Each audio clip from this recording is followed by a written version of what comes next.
When I'm drinking whiskey, I know nothing can go wrong. When I'm drinking whiskey, only time my mind is strong. When I got my bottle is when I'm standing tall. 'Cause when I'm drinking whiskey, I don't feel nothing at all.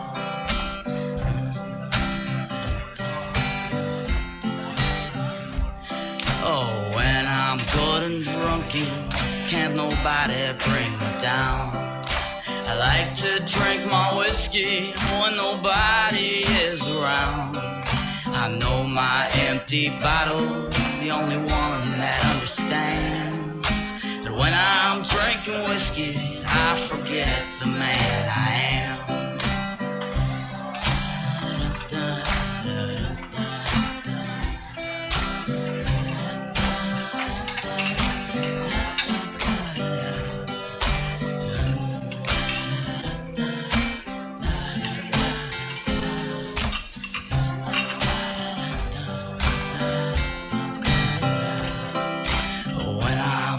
Whiskey, my hands don't ever shake. When I'm drinking whiskey, I don't lie in bed awake.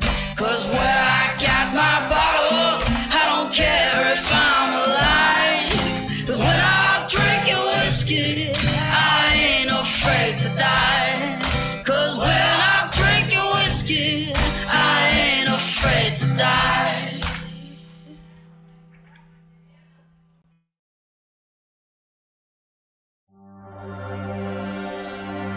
There is a sixth dimension beyond that which is known to man.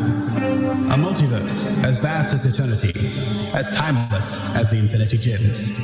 It is the middle ground between the big two and the indie publishers, between sci-fi and mysticism, and it lies between the pages of the reader's imagination. At the summit of entertainment, the dimension of comics, where a humble service is held. We call this service the Gospel of Comics.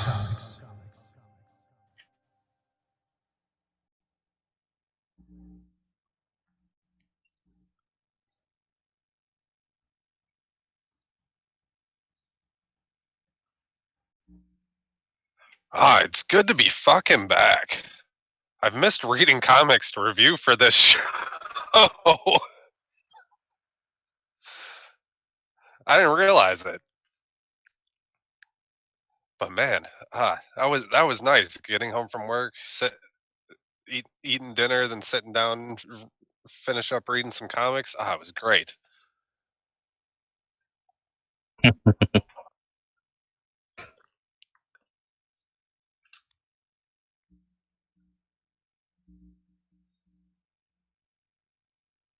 Pretty good. Great. How are you guys doing? Me? Okay, cool. Good to be here, guys.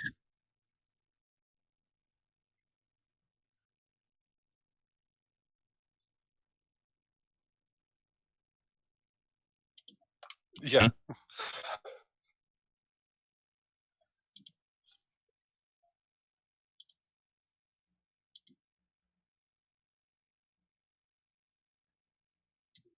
And we learned from World War Hulk. Say it's a big epic is an understatement. Yeah, well, it literally spanned the entire franchise. Mm-hmm.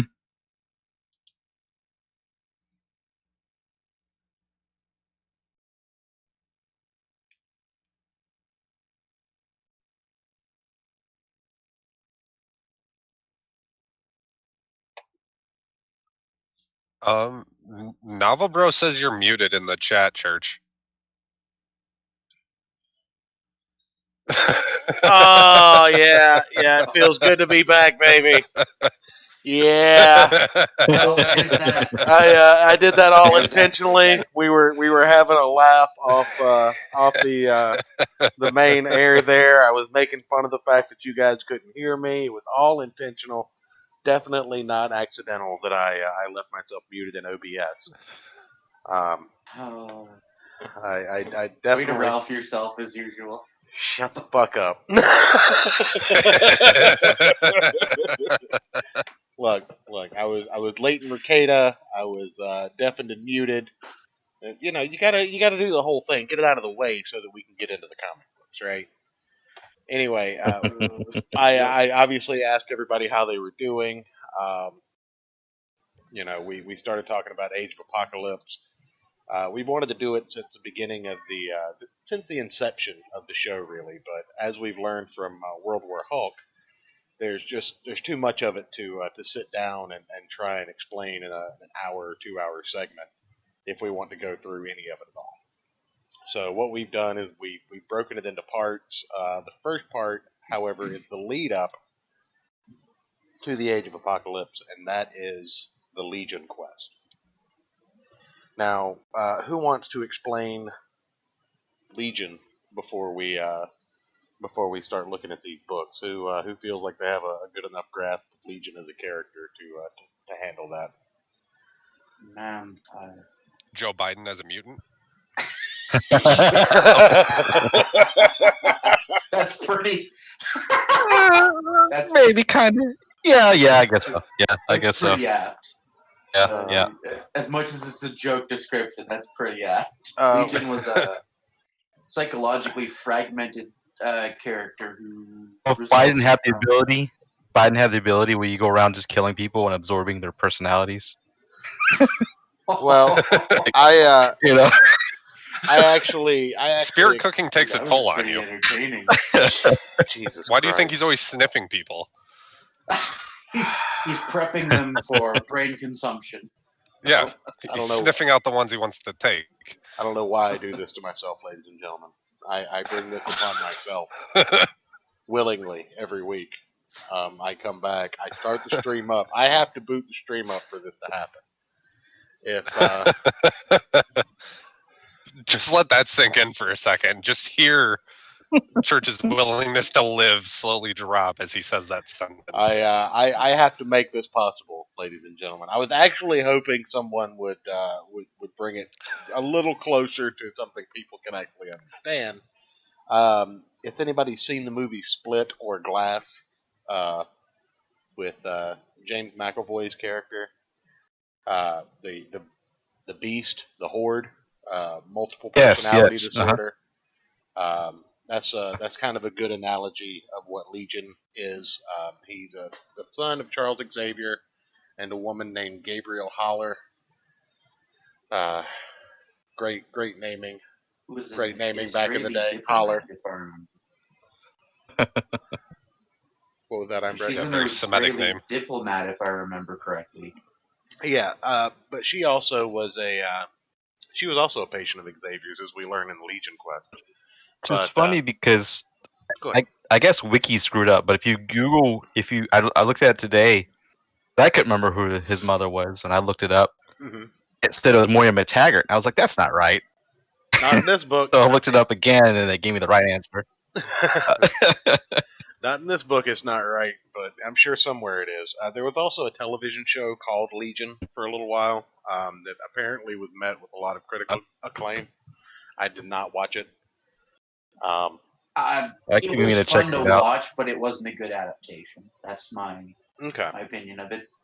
Fun to watch, not a good X-Men adaptation. Right. So it's kind of like the Fox, some of those. Yeah. Like they didn't quite nail it, but... It's very fun. Exact same thing. Very fun to watch, but not a great adaptation. Can I just say that I really think they missed the boat with not doing a Mojo World type television show? Oh my god, yeah. dude, that would be so amazing. Mojo World. Oh, I would love that. That would be badass, yeah.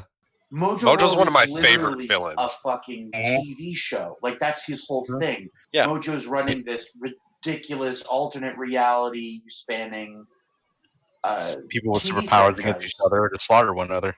Yeah. And it gives you the opportunity to have like really bad TV show, like reality type shows with characters you've never used for anything else. Bring back the entire cast of Generation X and have them do like a real world Road Rules versus the new mutants. You know, just have throwaway characters that all get killed off in Mojo World because they just don't matter.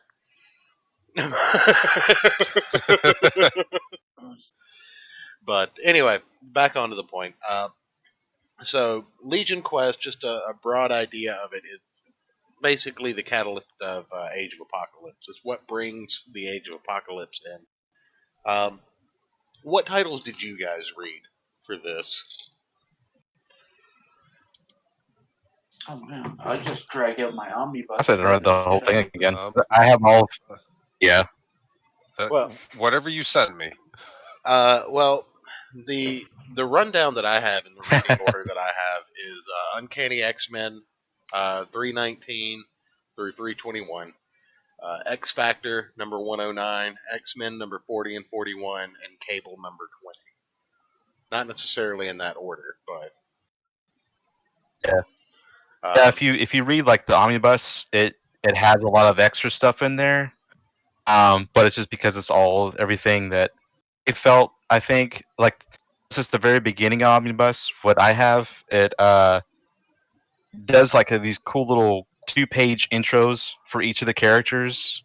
Like there's a good sequence at the beginning where you see Beast working in his lab trying to figure out this new disease that Strife had created, and then you get Iceman dealing with his issues after he had been pretty much brain fucked by Emma Frost and little things like that, which was fun and it's Right. Really cool, but it doesn't quite it just kind of like this extra setup stuff or what happened. It sets the stage, yeah. That's Uncanny 319, I believe. Yeah. But that's where we're going to start today, just to kind of, because that's what Ayrton and I looked at. If I can get that pulled up here. There we go. Alright, so yeah, 319 opens up with Iceman and Rogue in, I believe it's New Jersey that they're in, his hometown. Or New Hampshire, something like that. Somewhere in the Northeast, I feel like.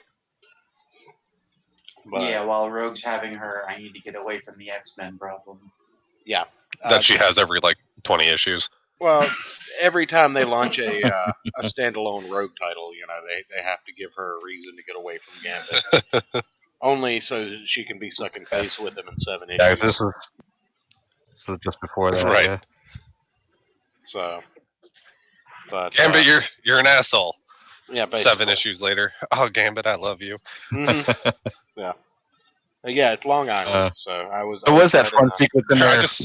I just summarized 30 years of part of X-Men history for everybody, folks. But it's just funny because, unfortunately, that's what a lot of people think of Gambit, particularly. But, I mean, there is a lot more to him, but... Well, yeah, there is. A lot of people think his strength is just his relationship with Poe, but there was the fun moment at the beginning of the omnibus where Sabretooth is training in the training room, or the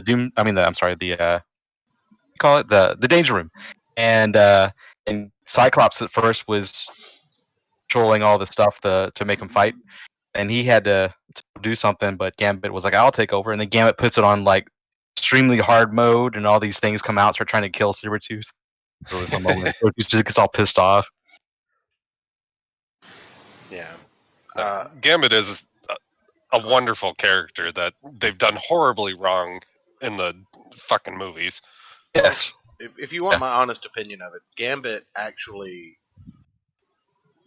really got the shit into the stick when the animated series came out and basically just kind of made him a one-note character. Like his character development was basically his accent and the fact that he had a wife that he never told anybody about. Which is funny because in the animated series, Cyclops had more of a showcase, and then in the movies, Cyclops was the side character, the one-off kind of guy that was just the other obstacle for Wolverine with Jean Grey. Yeah.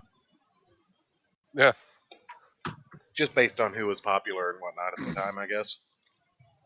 Because yeah, I guess so. Pissed me off too, because in the movies, I'm like, Cyclops is such a cool character. Why did they? I don't know. Yeah, but Claremont, especially as a leader, he's a really damn good leader. Yeah, that's true. But anyway, the opening of this, like I said, it starts off in Long Island with Iceman.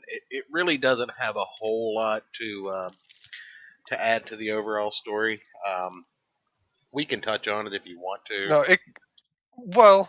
cool. there's a bit of a payoff, at the end, kind of with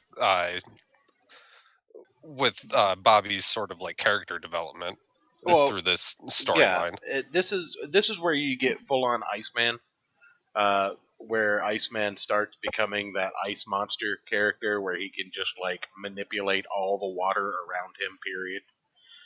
It puts him because when Emma took over his mind, it made him doubt himself, and this journey, he's trying to prove to everyone else as well as himself that he's not, as weak and useless as she made him think he was.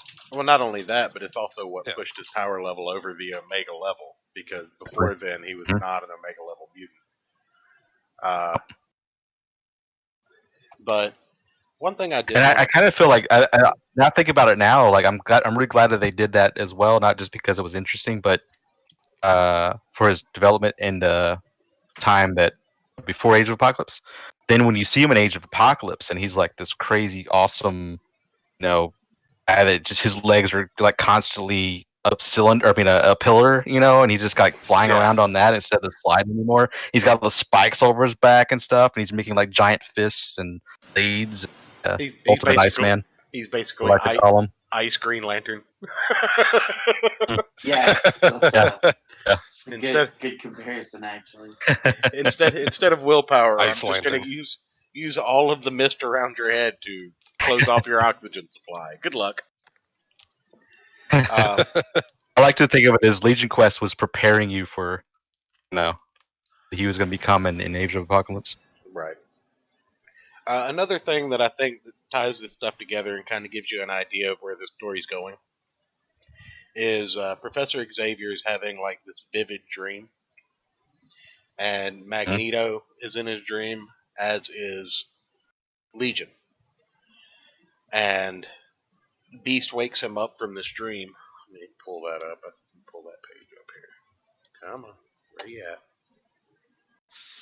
I hate losing my windows. I need like you found it. I need like 15 more screens. Don't judge me. Hacker man. Yeah, I need like 15 more monitors. So. Make Europe strong again. Look, man, don't change his name again. I like that. Let's see here. That's awesome. There's the dream sequence, and this is kind of giving you a preview of things to come. Comics used to have really great setups like this, and can we just take a minute and appreciate the paneling structure of the 90s? Oh yeah. Like art breaking out of the panels overlapping one another in strange ways, excellent use. They did the sideways pages where you turn. Yep. The sideways pages where you turn the book, and you get bigger, longer panels that way. Mm-hmm. The art just really goes off the page, like you said, in doing that. Yeah, the use of negative space to transition the story and make the story move the way you want it to. Mm-hmm. This used to be the standard. Like, people didn't used to bat an eye at this and say, man, this is great. This is what we expected from comic books in the 90s. Like, you didn't get a good job for this artwork. Exactly. This is what you were paid to do. And, like, this is what was delivered, like, as a standard. This was baseline. And nowadays, it's just like, you can phone it in with no texture, no shading, no dynamics whatsoever, and everybody's like, oh, it's so great! Oh, Tumblr art! Oh! It's just like cartoon characters. Yeah. Go check out my DeviantArt page. That's right. Yeah. Buy me a coffee!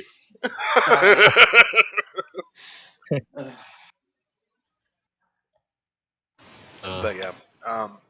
So this first book, Uncanny 319, not necessary. It's good to give you kind of an idea of what was going on at the time and introduce all the major players if you weren't familiar. But obviously, if you were just reading this as an ongoing, it kind of signaled the idea that this series is going to take kind of a deviation going forward. So, but I mean, really, outside of the Iceman, Rogue calls Iceman Dad a bigot. That was pretty funny because he hates mutants just like everybody else in this fucking world. So she got to have her woke moment before woke moments were a thing. You also did get some nice character relational development between Archangel and Psylocke too. Yeah. Mm-hmm. Oh yeah. Yeah, because some good stuff between Jean and Psylocke as well. I thought in this book, not in this particular issue, I don't think. The moment when they're training Psylocke and Jean Grey, that kind of mental exercise they were doing. That's not that was in this pretty issue. cool. They were fighting each other. Okay. Yeah, I think that might have been the issue the whole before thing this. is a. I think that might be the issue before this. You're I right. didn't include that. Yeah. I'm looking at it now. It is before that. But yeah, It's here beside me.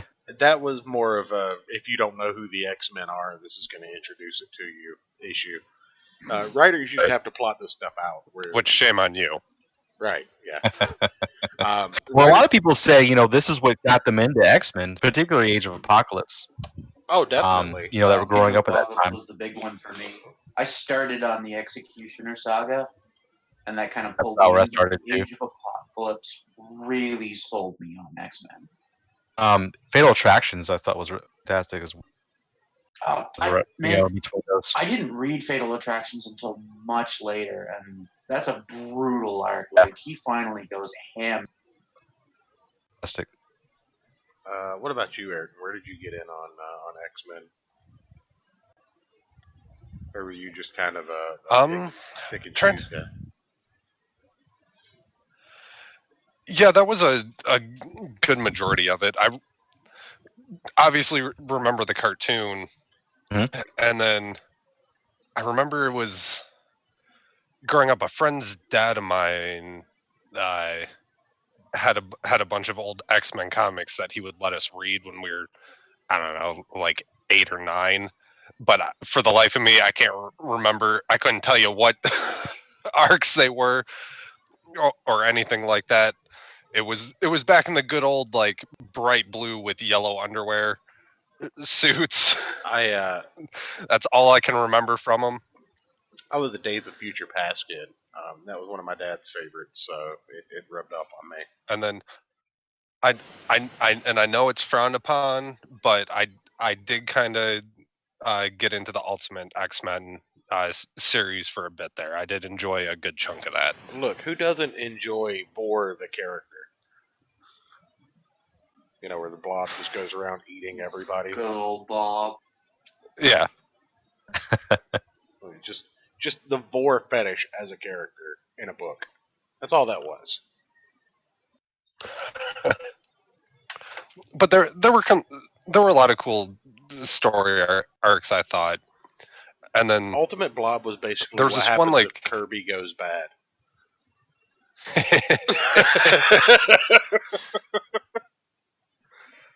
I mean, you're not wrong. That didn't land? That wasn't good? Okay.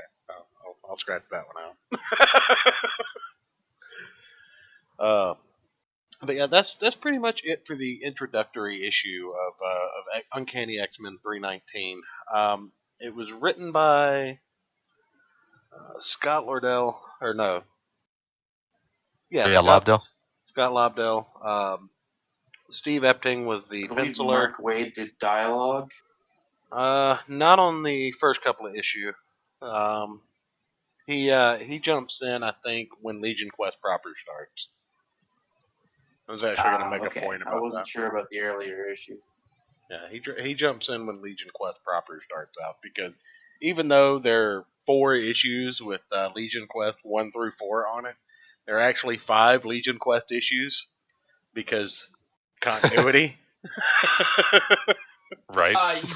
Yeah, there's what was it? The one where it shows Cable and everyone else's perspective. Oh no! Well, yeah, but the thing is it's like Legion Quest, and then Legion Quest Part 1, Legion Quest Part 2. I was like, wait a minute, because Part 1 actually jumps right into the battle. You know, it's just like right when Storm's facing off against Legion. So, actual Legion Quest proper starts with X Factor number 109, and this is the issue where Mystique is attempting to assassinate Legion as he's in a coma, but he wakes up. That's a fun issue because like see her just like bring her all against X Factor, like trying to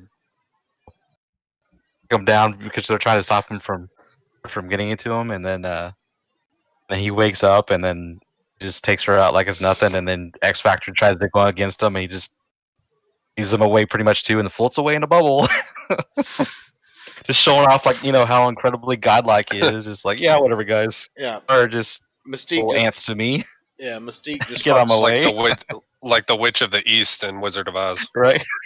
Well, Mystique just fucks old X Factor up like they're nobody. She just like she really gives him a hard time. Yeah, because he's a badass assassin. Her only really ability is to, of course, cloak or not cloak, but change other people, but or herself. Yeah, shift. She does have some pretty good combat skills, and she does them just fine. She's like a freaking Navy SEAL or something. Mm-hmm. Yeah, she is a Navy SEAL. It's pretty surprising. I heard Jay-Z rap the Navy SEAL copy pasta the other day. That was enlightening. Wait, what? Wait. Yeah, if you've never heard the Navy SEAL copy pasta rapped by Jay-Z, you haven't lived. Link it to me after this show. We might play it on this show, depending on how derailed we get. That's fair. I haven't even opened the scotch yet. So. Oh, shit. But yeah, X Factor number 109, plotted out by John Francis Moore, scripted by Todd Desigo, pencils by Jan Duursema, inks by Al Milgram. Again, I want to point out, look at the artwork, look at the colors.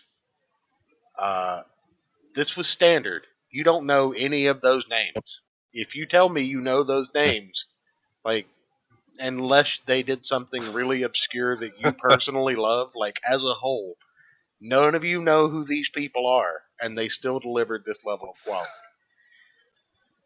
So, I don't understand. That first page alone is awesome looking. Yeah.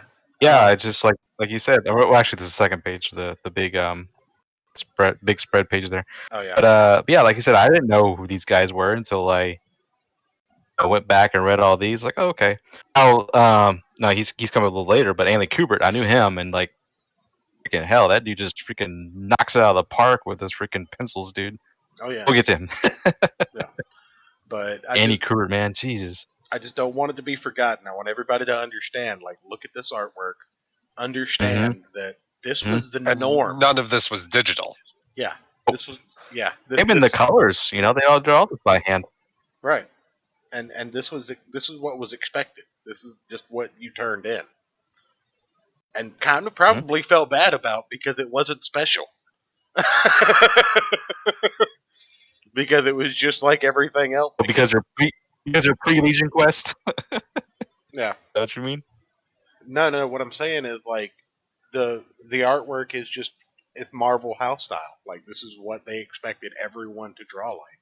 Some people went above and beyond. Like you talk about like an Ethan Van Sciver. I reread Flash Rebirth this weekend as well, and that's a beautiful damn book. Like, it's just an absolutely gorgeous book. Be my Flash. I'm just not a fan of Wally West. I never have been. Well, that was. It wasn't until I watched the show. Show made me a fan of him, but the earlier season. No, the show made me a fan of Wally West because that's the stories they're telling using Barry Allen's name.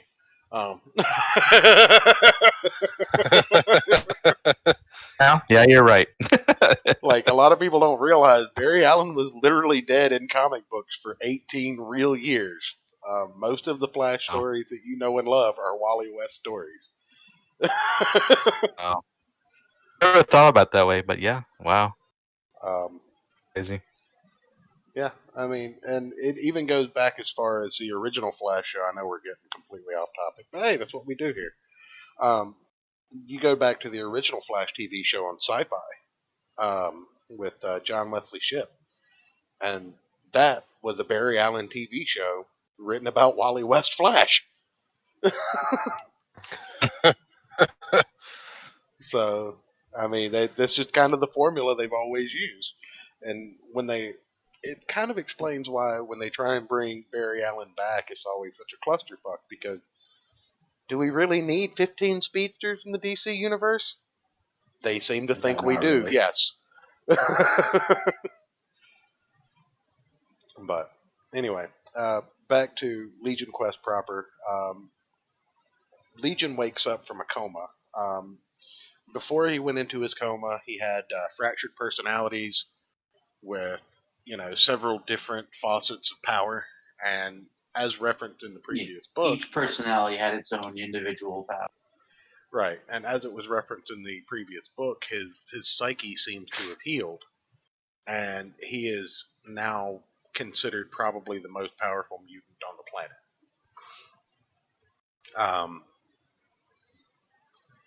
I would even go so far as to say that, Ultimate Legion, like Ultimate Powered Legion, could probably give Apocalypse a run for his money, which is why Apocalypse never tried to recruit him.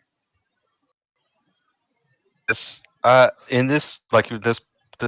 went at the storyline and the time and of Legion. I like to think of it as just because of that final battle, because it was very similar to that. But I like to think of him as Agent Smith in the Matrix. He's cracked the code to reality.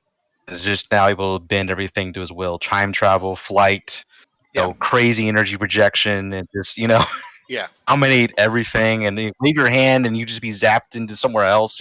At whoever was trying to get in his way. Right. Jeez, what can this guy not do? And he has this like psychic alarm that gets tripped when Mystique puts his life in danger. So he fucks her up. Now she's trying to kill him for what reason, gentlemen? Why is she trying to kill him? Because it was her friend, right, that he killed. Destiny. She uses him of killing. Yeah. Her friend Irene, a.k.a. Destiny. Now, anybody that's been reading current X-Men, Ayrton, you should remember this when we did the review of House and Powers of X. Destiny is still alive in current continuity because of Moira McTaggart's time travel shit. Mm. Oh, right. I forgot about that. Yeah. So, just, again, nimbly wimbly, timey-wimey. Time travel's the worst thing to happen to comic books. It's the worst thing that happened to sci-fi pretty much ever. No. Anyway, go ahead. Sometimes, yeah, but I don't know. So what's funny because my wife, she's big on like analyzing time travel, and a lot of stuff. She'll sit there and like, dissect it and like doing it for me. Sometimes I'm like, no, that's not how it goes. It goes like this and that and that. She's like, oh, like. Actually, like I'm a big fan of the Terminator series, and she'll just rip that apart sometimes, and I'm like, not ruining it for me.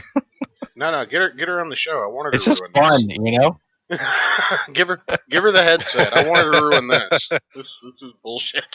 But then if you go back, if you go and look at like Stephen Hawking, have you ever watched any of his stuff on time travel? It will just obliterate everything. I'm just like, dude, why do I even watch this guy? He's just ruining all my science fiction. That's right. He's supposed to. I think DC has the cleanest time travel in comic books. I'll say.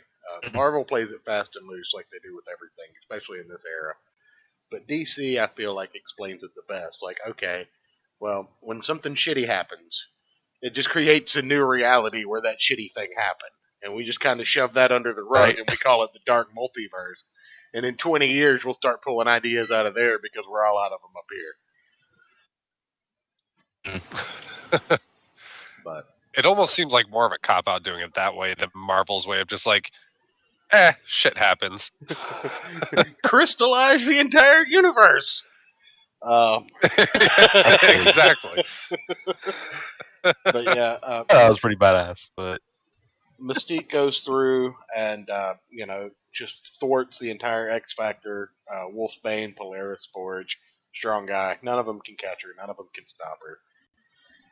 And she gets away seemingly clean. And then Gabrielle Holler, David's mother, comes to comfort him as he's woken up from his coma. Now.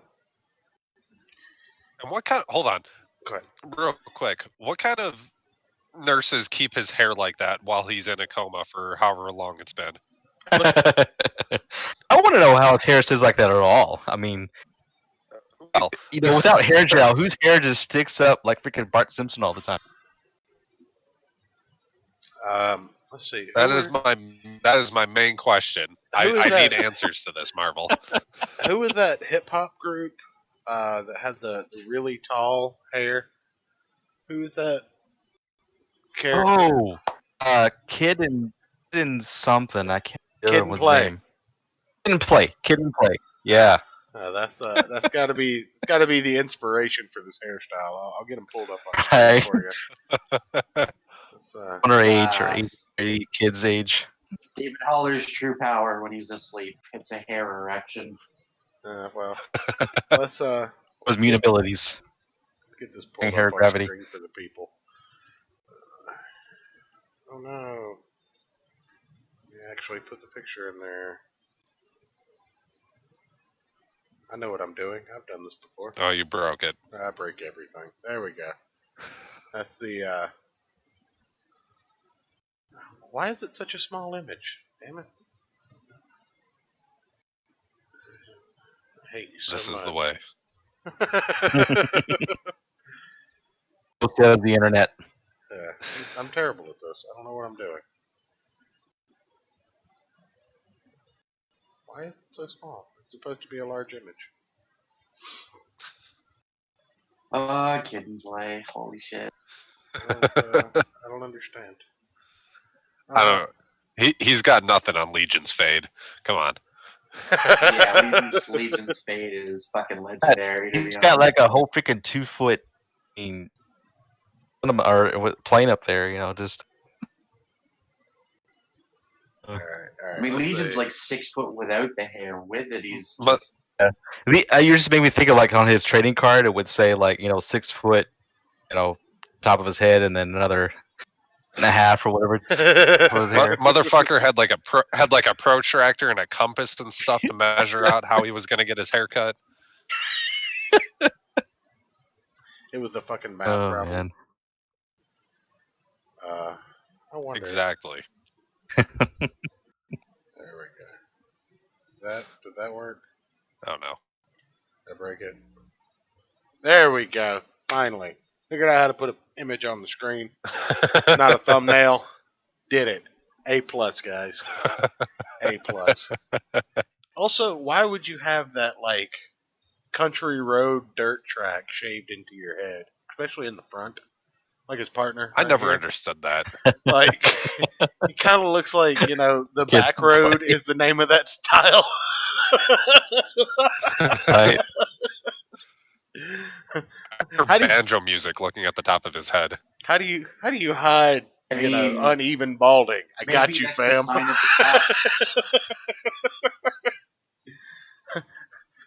I'm only going bald right here. Consume too much soy, so he eats a bunch of his hair stripped out. Yeah.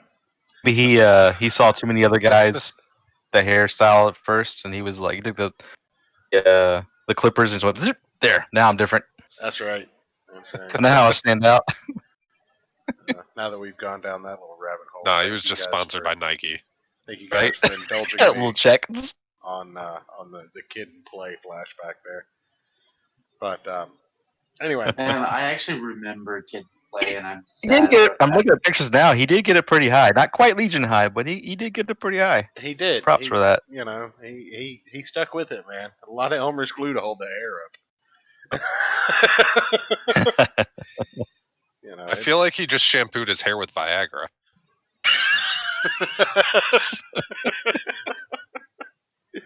Oh, we've got. That's where all his money went to. We've gotten through one comic book so far, gentlemen. 1.5. We're an Thank hour. you very much. We're an hour in, guys. I don't know. It's going to be a lot more It's going to be a lot more parts than I thought it was going to be. Anyway, Legion is. I think you didn't want to try and do the whole goddamn story. Oh, Jesus Christ! 8 hours later, and here we are on book number 3.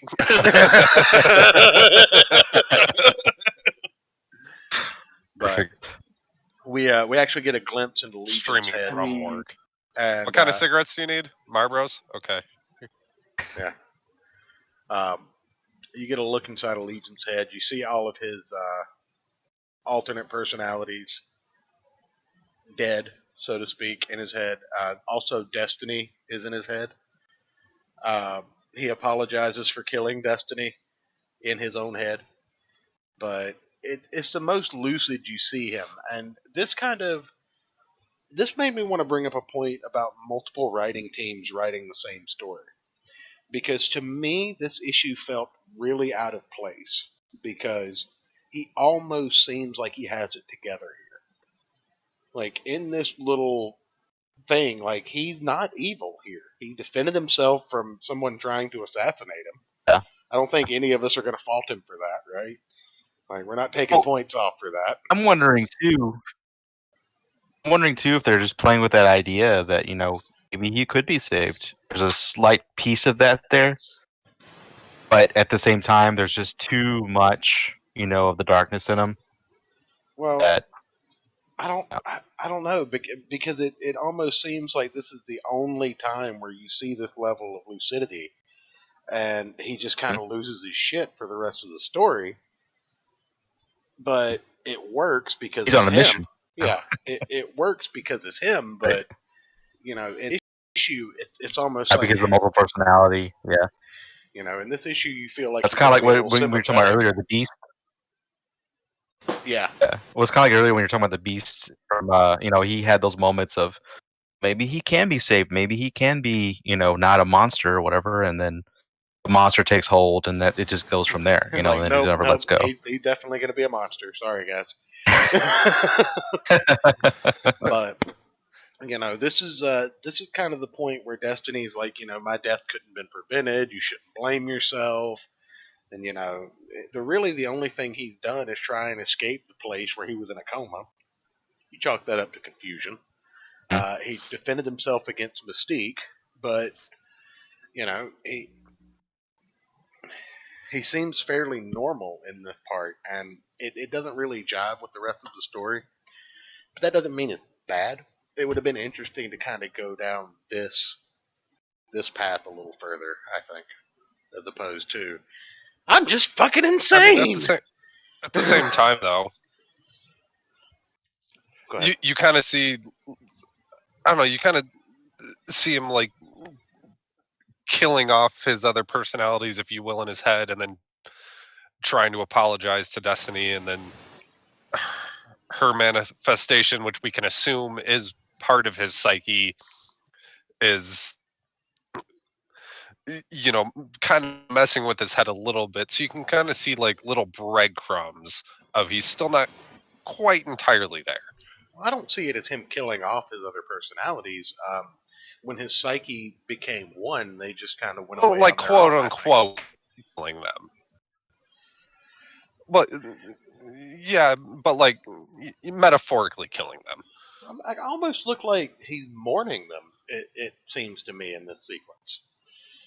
Not necessarily because you see the flowers on the graves. It's not like it's I finally got rid of those fuckers.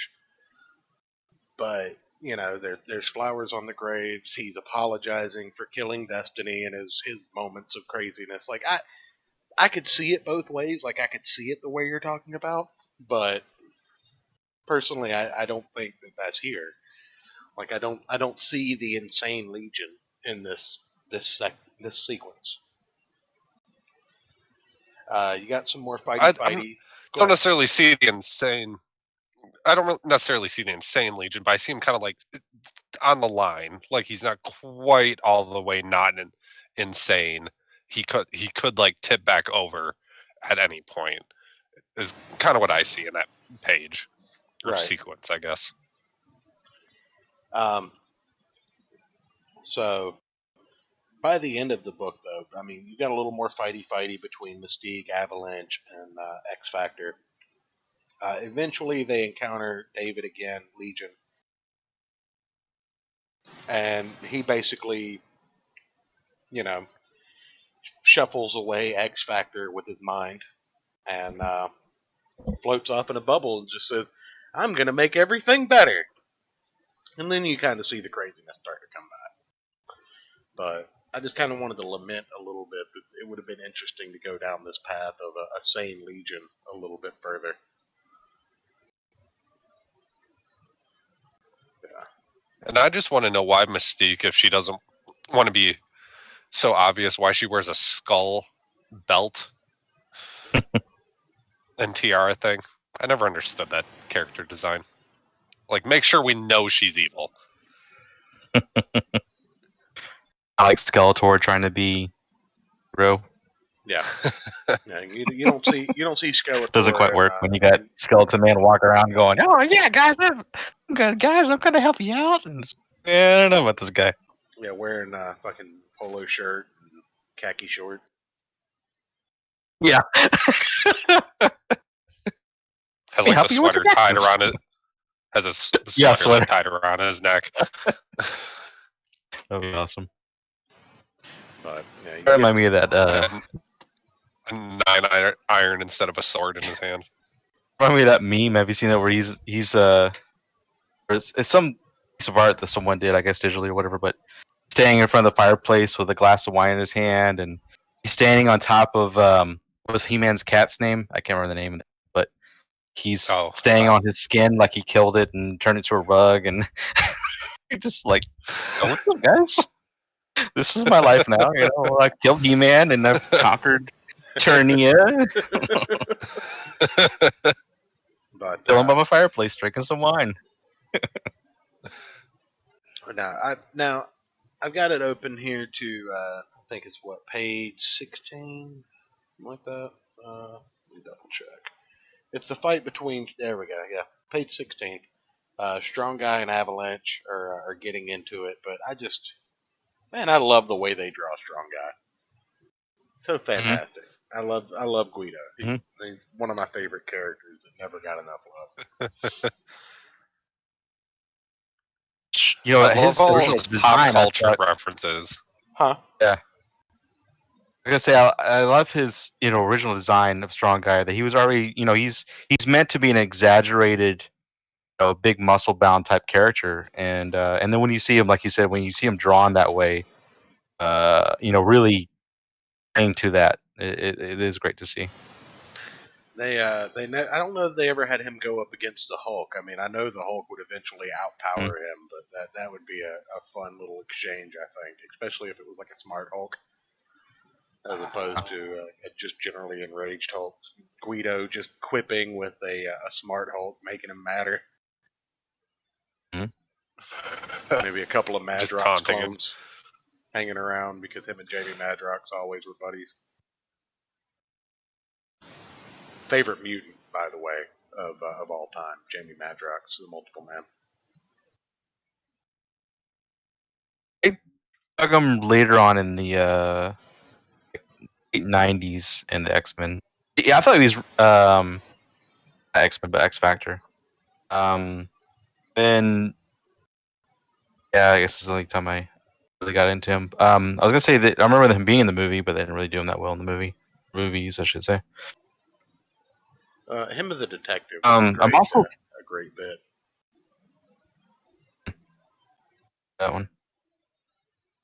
And you also remind me that they're really the same, but Morph, which I thought was funny how they had Morph in the animated series, and then I don't know if he was ever in the comics. I remember ever seeing him in the comics other than Age of Apocalypse. He was in Age of Apocalypse, and he was really awesome, I thought, in Age of Apocalypse.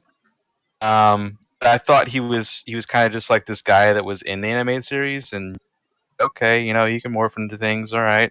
And then they had that big crazy arc where he dies, and everyone's just like all upset and sad that he, and I was like, okay, you were a plot device. I get it now. Oh yeah, there to make everyone just bawl into tears. Okay. He was originally known as Changeling. Yes, that's right. Okay, yeah, okay, right. That was in the comics, right? Yeah. Yep. Okay. And they kind of morph. Okay, that's why. Okay. Yeah. Okay. And there were apparently two different morphs. One was from Earth 1081. Oh, I didn't know that. As well as one from 616. So yeah, there's also the factory-made mimic, who's essentially a clone of Mor. Right. Oh. I didn't know that. But let's see here. All right. Or at least that was my understanding of the character. So that's pretty much it for the first issue of Legion Quest. Strong guy, X Factor, Mystique, Avalanche, Legion. It kind of sets off that Legion is on a quest. It lives up to his name. He's going to make it better was the final words that he gave us there, and that leads into Uncanny X-Men.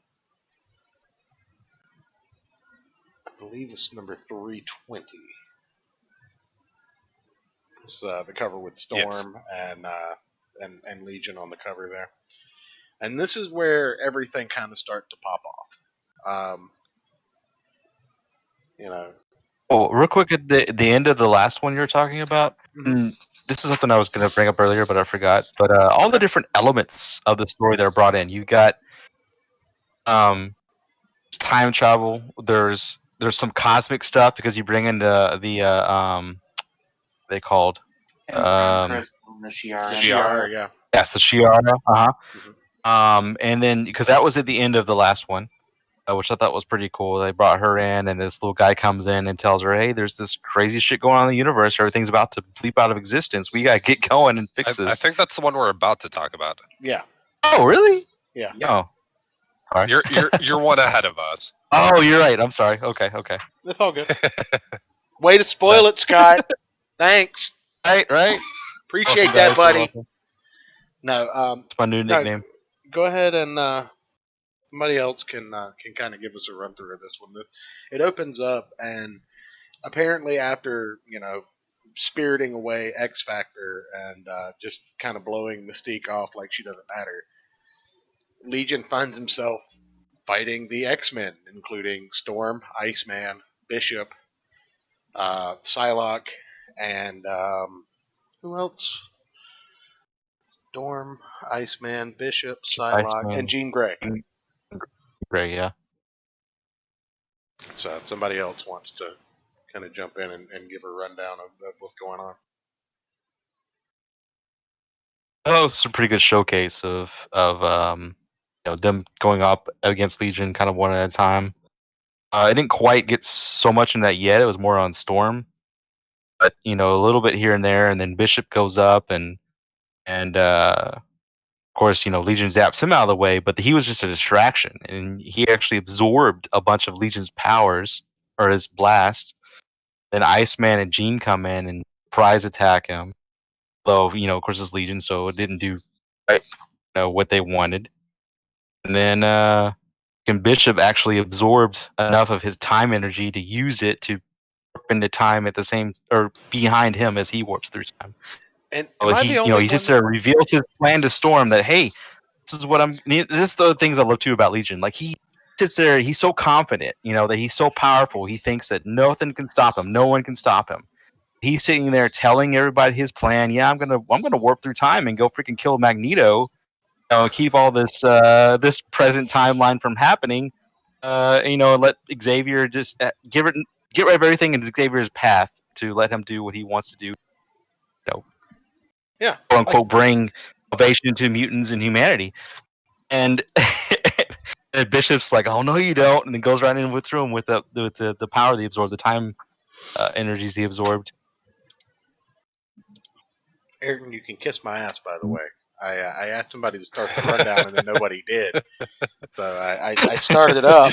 You gave one of us like half a second to start doing it. Well, it took you too long to start then. Anyway, no, thank you for that. No, one thing. It's interesting though. Go ahead. I'll say real quick. It's interesting though that I realized that happens kind of often where Bishop's used as a plot device. I mean, he's more than that, but he's often used as a plot device as a surprise kind of thing. The fact that he can absorb energies. Not only does a lot of people, not everybody knows what he can do, what kind of energies he can absorb. I don't think anybody one of the interesting things can do. Bishop's one of the most inconsistently written characters in the entire franchise. You think so? Yeah. There are I know what he looks like. Yeah. He can absorb any amount of energy, and then there are other issues where he gets overloaded, and it's like, this is... Yes, that does happen. Well, that's what you just bring up an interesting point I was about to say with in the Fatal Attraction storyline. There's a moment where Magneto he locks everybody up. He comes in with his army, and he freezes all the X-Men, controlling the iron in their blood, so they cannot move. Bishop's staying there among them. What he's just absorbing. He has no control over what energy he can. He can't turn it off. He just absorbs energy. He's just sitting there absorbing all the energy that Magneto's putting off to lock him down. Well, before he knows it, energy has to come out. Because he only, like you said, he can only hold so much. So then it has to come out, and he uses that to blow Magneto back and freeze all the X-Men from their confinement. But that's what I was getting at, is he's often used as this kind of plot device for how they get out of predicaments.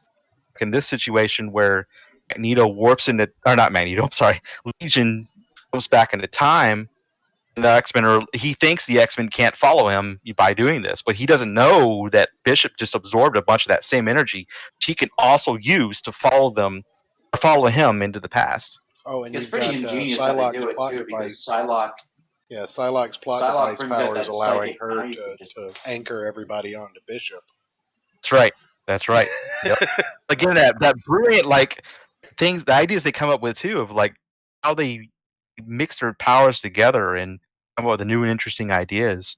They are a team, so it's nice that they pretty often can sit there and go, wait, if they mix these two powers together, this could happen. That'd be freaking awesome. So that's exactly what they did here. It's one of the things that I always liked about the X-Men, because there's so many powered characters that consistently interact with each other. They always... Damn it, you're stealing the point I was going to make. Yeah, sorry. They consistently come up with these really cool power combinations, and it's always been one of the reasons I love the X-Men. Same here. Fastball Special. Yes, that's one of my favorites. Throwing Wolverine like a hardball is so good. Hold on. It wasn't Wolverine that was the first Fastball Special?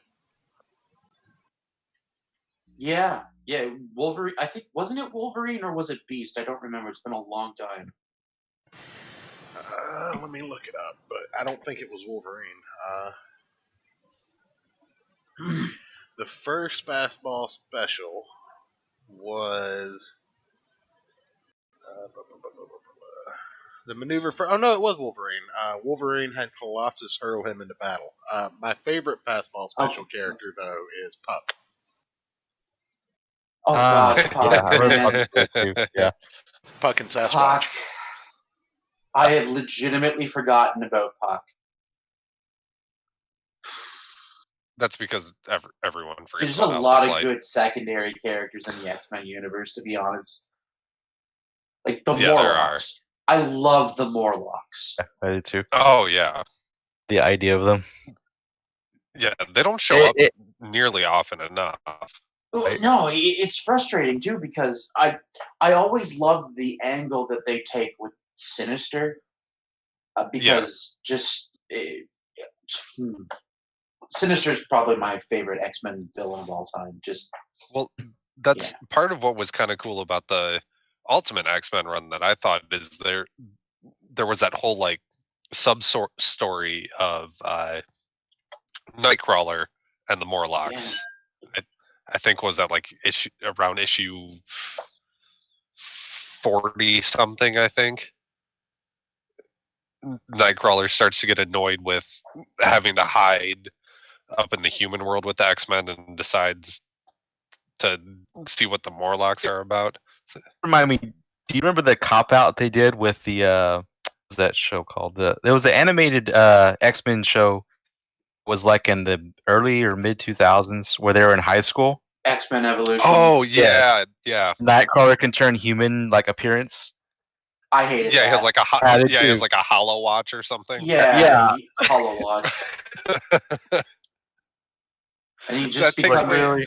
all of the cool parts and like tragic parts of that character. Well, Exactly. That's exactly the point. Like the tragedy. He's meant to be like a Greek tragedy almost in how his character is Yeah. because he's a good-natured person, but people are afraid of him because He's a literally goddamn looks like the devil. Yeah, he looks like a freaking he's demon. a goddamn so people are like, Catholic yeah. priest who looks like a demon. Demon. Like it's And smells like sulfur when he uses his powers. Yeah, when he uses Yep. powers. Yep.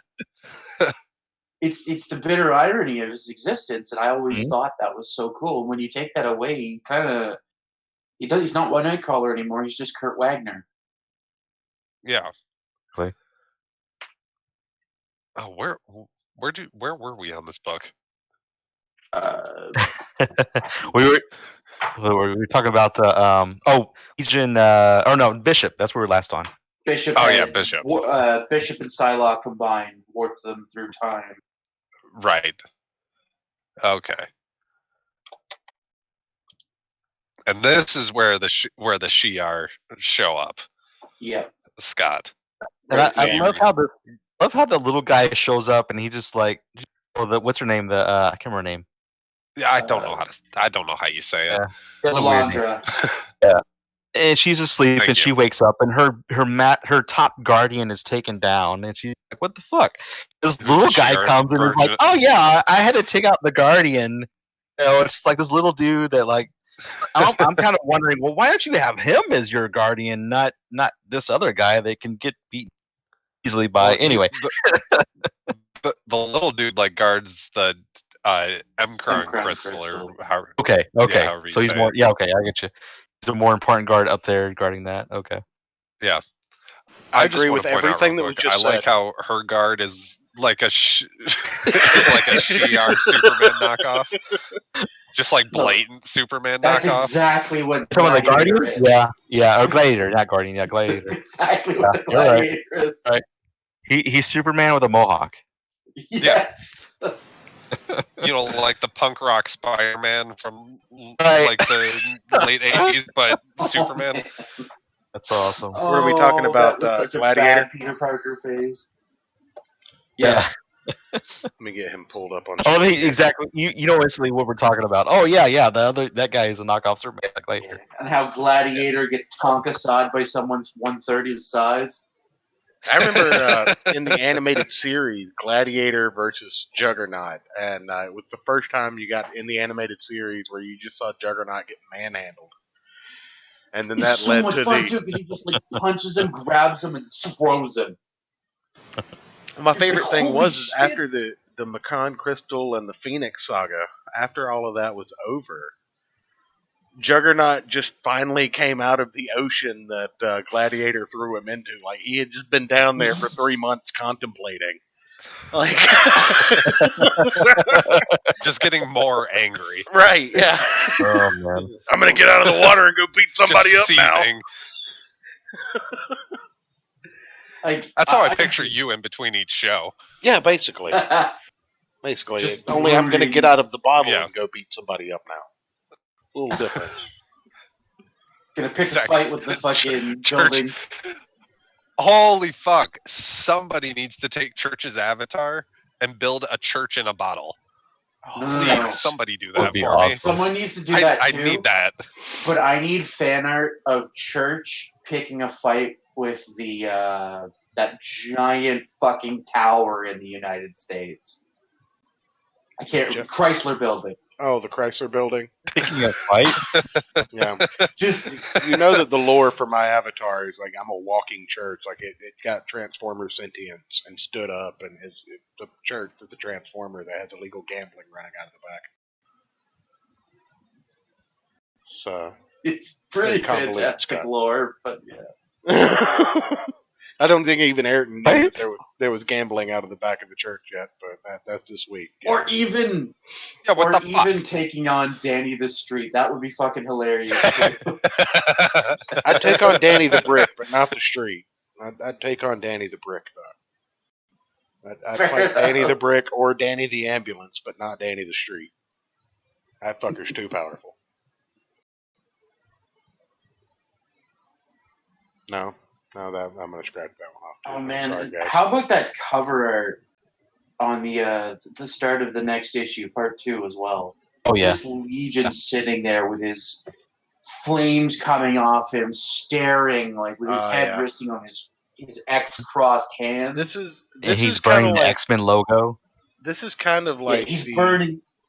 the iconic Legion Quest comic, even though it's Legion Quest 2 of 4, technically 2 of 5 or 3 of 5, but this was.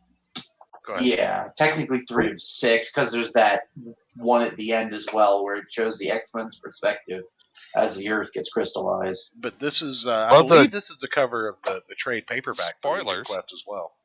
Yeah, yes, I think so. Yes, it's a good showcase of like his insanity, his power at the same time, and his just kind of like deviousness. deviousness, exactly. The way that he has fingers and his feet like crossed and his toes all separated. He's just like a kid in the playground, just like like it gives me like what's her name from DC Comics? Not Harley Quinn. There's another nutter in DC Comics, female character, Huntress. She's one of the quote unquote good guys, but she likes to kill people. Like that's just kind of her thing. I thought she was more of an anti-hero. She's very much an anti-hero. Like she's not one of the good guys at all. But it just the way Legion looks here just kind of makes me think of the way Huntress as a character deals with villains and whatnot. She'll like break their kneecaps, and it's kind of the vibe he's giving off, I guess, is what I'm getting at. I love the extra detail too. We were talking about his hair earlier and how it always stands up. Mm-hmm. Just a couple of locks are starting to collapse there. Mm-hmm. Yeah. Well, I mean, look at the back. If it lasts more than 4 hours, he has to go to a doctor. That's right. That also accounts for the color. Back of it too. You can actually see the fire singes some of the hairs in the back. Yeah. Like that level of detail is impressive. Mm-hmm. But Andy Kubert, man. Now this is the first one he does. Right. Kubert, artist. I miss this level of art in X-Men. This is just Marvel house style, dude. That's what I was saying. Like this is just Marvel house style in the 90s. This is what all of it had to be at least as good as. Yeah, and it's just like, oh man, it's almost like what if they're making a Star Wars movie and they're like, let's get the first we're like, let's get all this like high tech special effects, the best makeup artists and want all this, and they're like, oh, no, we don't know that. Let's go. We can go back to 1950s, couple $1,000 budget. We'll be fine. Yeah. Somebody get me 55 containers of Play-Doh. What are you gonna do? I'm gonna make a villain. Exactly. See now, Church. And, what about Yoda? We got Yoda in this. We got to get Frank Oz and all this. He's like, no. We'll get the guy down the street. A sock, paint it green. I'll put a couple of those mail order Vulcan ears, stick it on it. Be fine. We'll do that. Now let's look at the first full page splash on this, where you get the exactly. You should go to show suggestions real quick, because I thought this was the Marvel standard in the 90s. Oh God, I hate you for whatever I'm about to look at. Oh my God, that's fantastic. Rob Liefeld actually drew that. Yeah, he sent it to me. Oh God, that's fantastic. Hey, look, he actually correctly drew hands. All it took was him. And you notice even the pouch character has no fucking feet. Yep. No feet. Time to tag Rob Liefeld in a tweet. Oh God. But yeah, the first. This is what was brought to my attention, guys. This is The Pouch by Rob Liefeld. Makes me so happy. Everything is. It's a very tongue-in-cheek picture. I'm very happy that Rob himself drew it. That makes it even better. Yeah, it has no feet. I don't know. No, this is. I don't think this is Liefeld, but I'm pretty sure the pouch was Liefeld character. I don't think this particular piece of art. This is someone else's rendition of the pouch, basically. Let's see if I can. Oh God, what is this this show anymore? Last internet. What even? Pouch Man. Why did I do this? Oh yeah. Rob Liefeld and his. Pouch imports back in the 90s were like what oil is right now during Corona Chan. You know. That's right. He's not wrong. I don't know what to do with them all, but here they are. I'm gonna actually pay you to take some. I want to see him shooting that gun at like people. There you shooting that pouch gun at people, version. and like the pouch is just flying at people, and they're like, "What the fuck?" There's Liefeld's version on the screen there. It also has no feet, so you get a Big Mac and you get a free pouch. Man, look at the lettering here, though. Like the stuff done by Bill Oakley. Like it's beautiful. Are you talking about the X-Men book again, or are we back off the pouch? Oh, sorry, the X-Men book. My bad. Okay. Well, Einbrecht's trying to get us back on topic. I love that whole right here where they got the blinds, the shadow of the blinds going across Magneto's Yes, going across Magneto's face. I was going to talk about that. The dynamic level of artwork you get. Like I love moments like this where they're like, yeah, it's a stagnant scene. They're just kind of chilling and talking. To add that extra kind of flair there with the blinds going across the face, it makes it even, almost as it's or pretty much right on there as far as an action scene with it catches your eye, really makes you see, brings you in on the art and like, wow, that's just freaking awesome, man. I mean, this is almost as good as Now I want to know how the blinds I love scenes like that when they do in comics. You don't see that often anymore. How are the blinds that are behind him casting a shadow on his face? Doesn't matter. It's cool. My glasses are maybe there's a window across the way. I don't know, but yeah, it's a good point. Because comics. It's cool.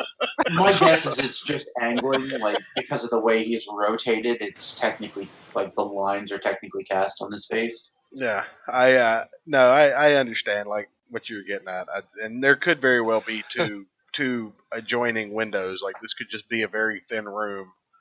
Like that have two windows on either side pointing out, but I mean, in one of the corners of my place, there's like a window on each wall, like kind of close to the corner. So in theory, depending on which way the sun's coming through, you can get that effect. Somebody asked you, Ayrton. And look, Get out. Look in the middle of the second page on the other half of the splash too, where you see Magneto from behind. He's saying, "Indeed." Yeah. They cast the light over. They took the care to cast the light over his back as well. As he's standing there with his arms crossed. That's not Magneto. That's Tiger Man. They're great. I like when artists consider these things. This is this kind of starts back, and one thing that I'm really proud of everyone for not bringing up, but it's time. It's time we bring it up and mention the elephant in the room. Where does the majority of the story take place, Ayrton? Israel. Sorry. Yeah. Had a bit of the coup there. Yeah. We love Israel. Everything. There are even mentions of shekels in the next couple of pages. There are mentions of shekels in the second. Just a little tiny nod here too. You got these two pages. You got Xavier sitting down in a wheelchair. Mm-hmm. And he gets up out of the wheelchair. And, exactly. I love that. It's very subtle, and I guess it's probably not particularly subtle if you're familiar with the comics. But to a casual onlooker, I would think that's a very subtle nod to like the future. Mm-hmm. Well, the wheelchair is supposedly made by Magneto, who Xavier at this point doesn't understand has powers, which I don't know how that's possible. I'm sorry, if you're the world's most powerful telepath, you're reading everybody's mind. I don't give a shit how noble you are. You're reading everybody's fucking mind. Oh, mutant. That's something I thought was a little odd about this. something I thought was a little odd about this too, because as powerful as Xavier is, like you're pointing out, and the fact that most mutants get their powers when they hit adolescence. Mhm. And I don't know of any mutants that get it when they're like in their, is he like 30 or something here? How you suddenly get him at this time? Because he acts like he's just now coming into it, like you kind of mentioned. And in fact, I know he comes from the time when the mutants are first emerging out of humanity. Well, no. I don't know, it Magneto, just seems kind of weird that they. Magneto's Well, had his abilities since he was it sounds- in the internment camp. Yeah. So Yeah, just like he doesn't use them much. yeah, Okay. because that's what Still, got like his you family said, killed. Xavier is very Okay. sensitive. Yeah. Xavier is very sensitive on his telepathic abilities. That's what got his family that isn't his family. Should after showcase that more. The Avengers adopted them, I guess. Killed. Quicksilver and the Scarlet Witch are no longer Magneto's kids because the Avengers needed them first.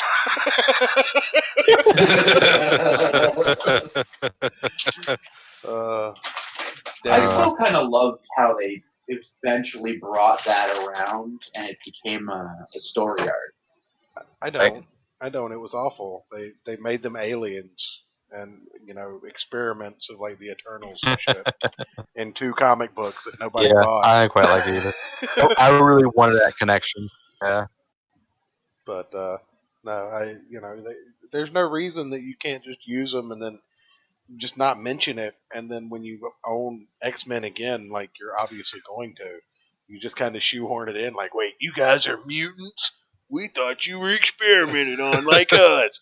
Get out of the team. Your kind's not welcome here. I'm prejudiced Captain America. Hail Hydra. That nonsense. And then Captain Marvel would fly in and defend them for woke points and Yeah, and then kick Captain America in the whole side. shit America Chavez out of her ass. Right. Yeah. Mark Wade would show All up this and has beat made me off worried all about over the screen. But Mark would only have one line though. Fix this now, Ethan.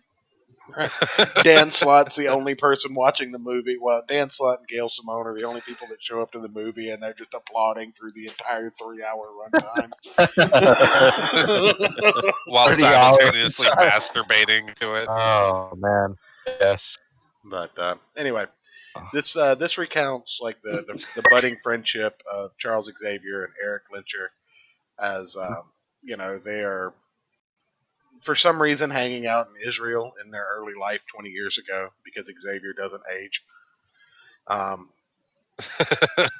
Without any hair. He's like Picard.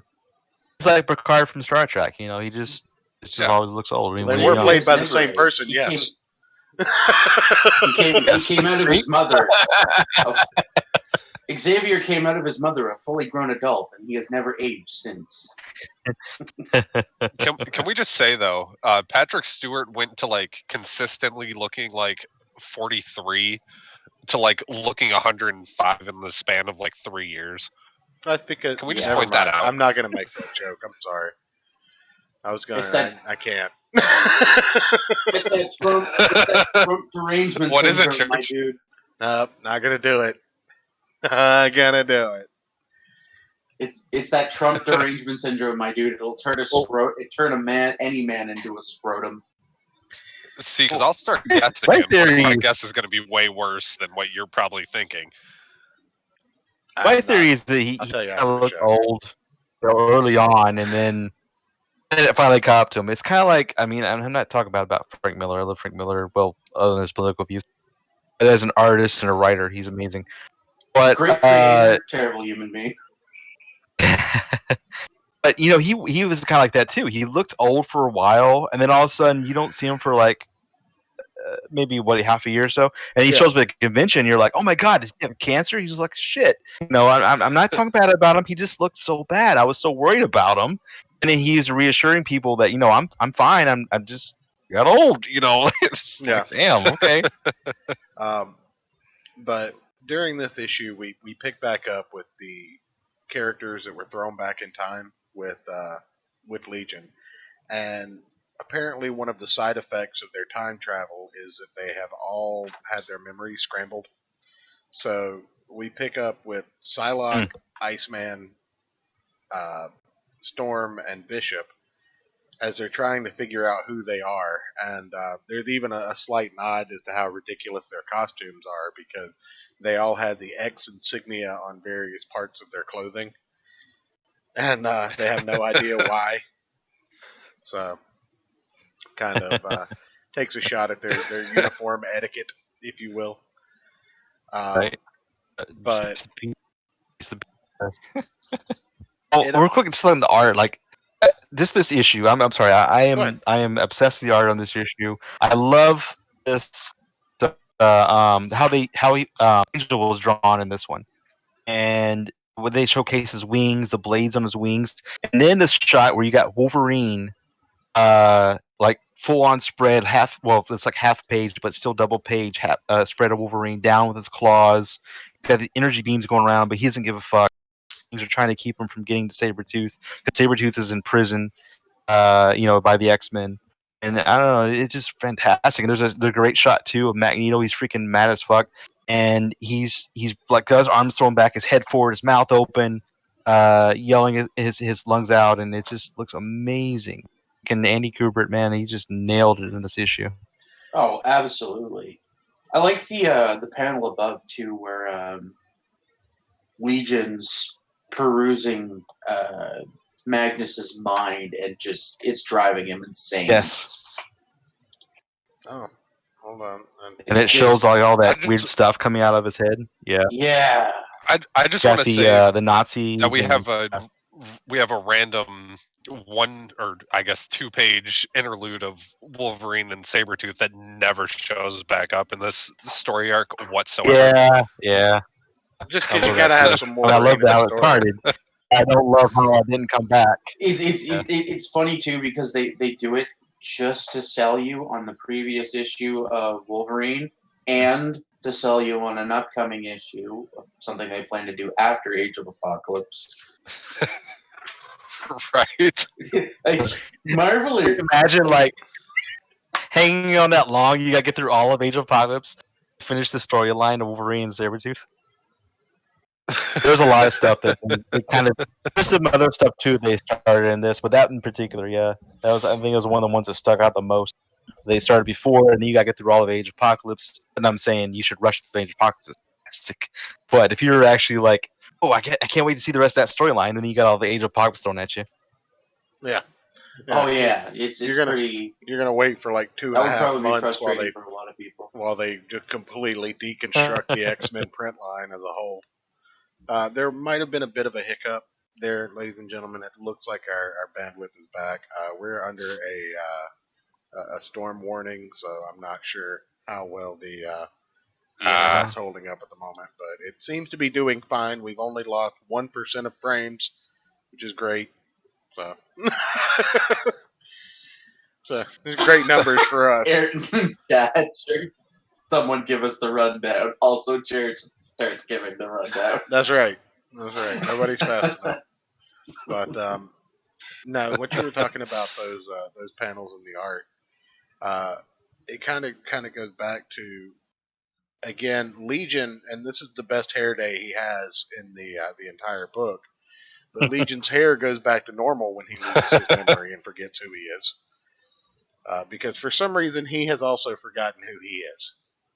So when he encounters Magneto, he has like this psychic flashback, episode where he torments Magnus with all of his previous losses and tragedy and all that bullshit. And I don't think he even does it intentionally. It's just as you see with Legion's powers, they always seem to manifest as almost a response before he actually takes any kind of initiative. So. Yeah, the next panel too. Like, look at that beautiful art of just Magneto flipping the hell out. Mm-hmm. But this sets up the conflict, and we figured out, that Legion has gone back about 20-something years into the past, where Magneto and Xavier first meet. and they're in Israel.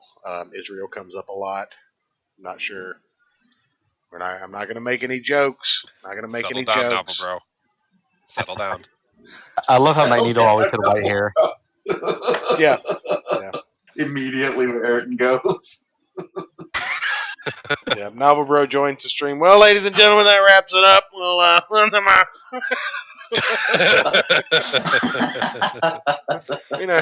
gonna record the rest and put it up on BitChute later if you want to watch. Things are about to get a little blue. We'll you email will. you a copy. We'll just email you a copy. We've been putting it on BitChute. I'm gonna snail mail that shit. Fuck that. I'm not. I'm gonna send that for my PO box. I'm not. Hey, Church, you're a Magic player. What do you think of the Blues? Counterspell Einbrecht on that question. Just straight up.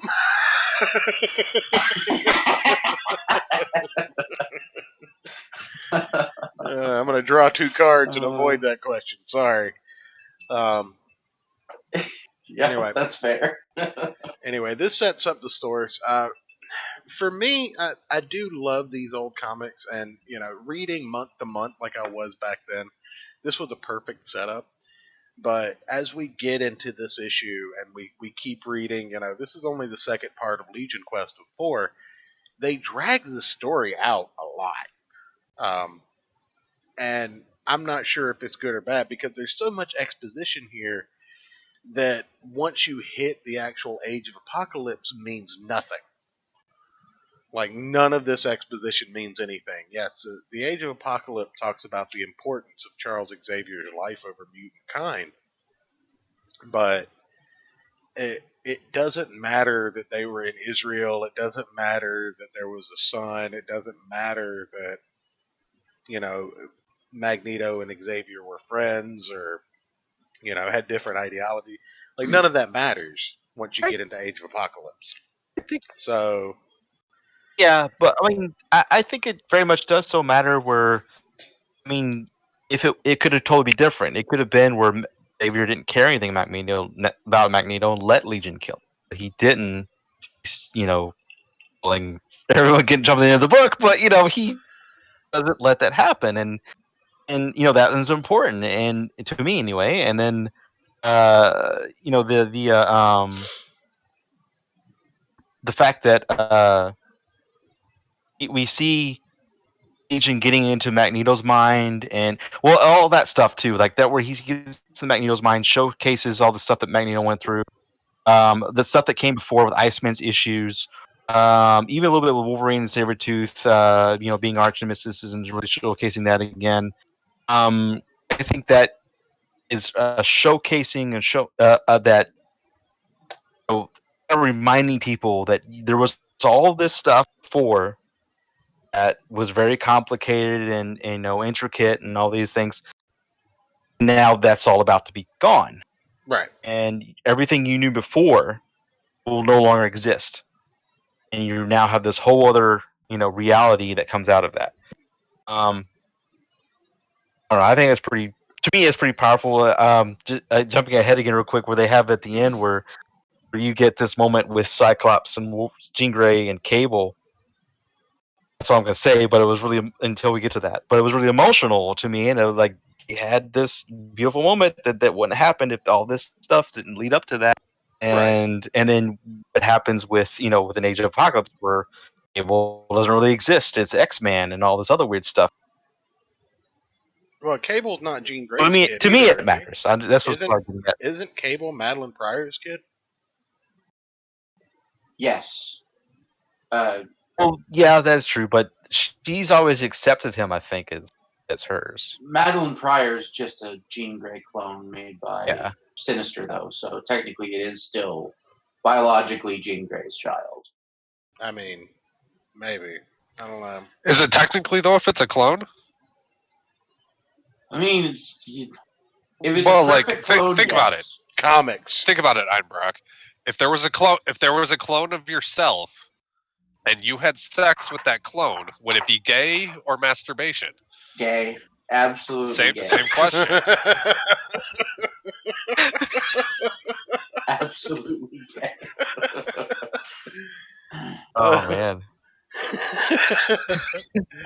Oh, And I'm jeez. okay with that. I'm bisexual, so you know. Okay, all right. You know, Making church uncomfortable. Need to add that to the bingo card. yeah, that's right. Oh, That's the clone thing, and you're comparing it to those. I guess. Oh, man, I don't know. I had to bring this up. But This no, is how I feel right now. If anybody's watching the video, this is how I feel right now. I love this next scene with the Oh yeah, the bar fight. The bar fight with the veteran performer and this ugly blob-looking guy decides to pour beer on the gimp's head. This is probably my favorite. I saw this besides maybe the character stuff at the very end. Yeah. But this is probably my favorite part because it really showcases the difference between Xavier and Magneto. But I want to see what Church is laughing at. Look at the page you're on now. You see that big guy. Yeah. See the big guy back there behind the blind legless guy. Right. And he doesn't look that big, right? Yeah. Then you look at the next page, and he's like you said, he's blob size.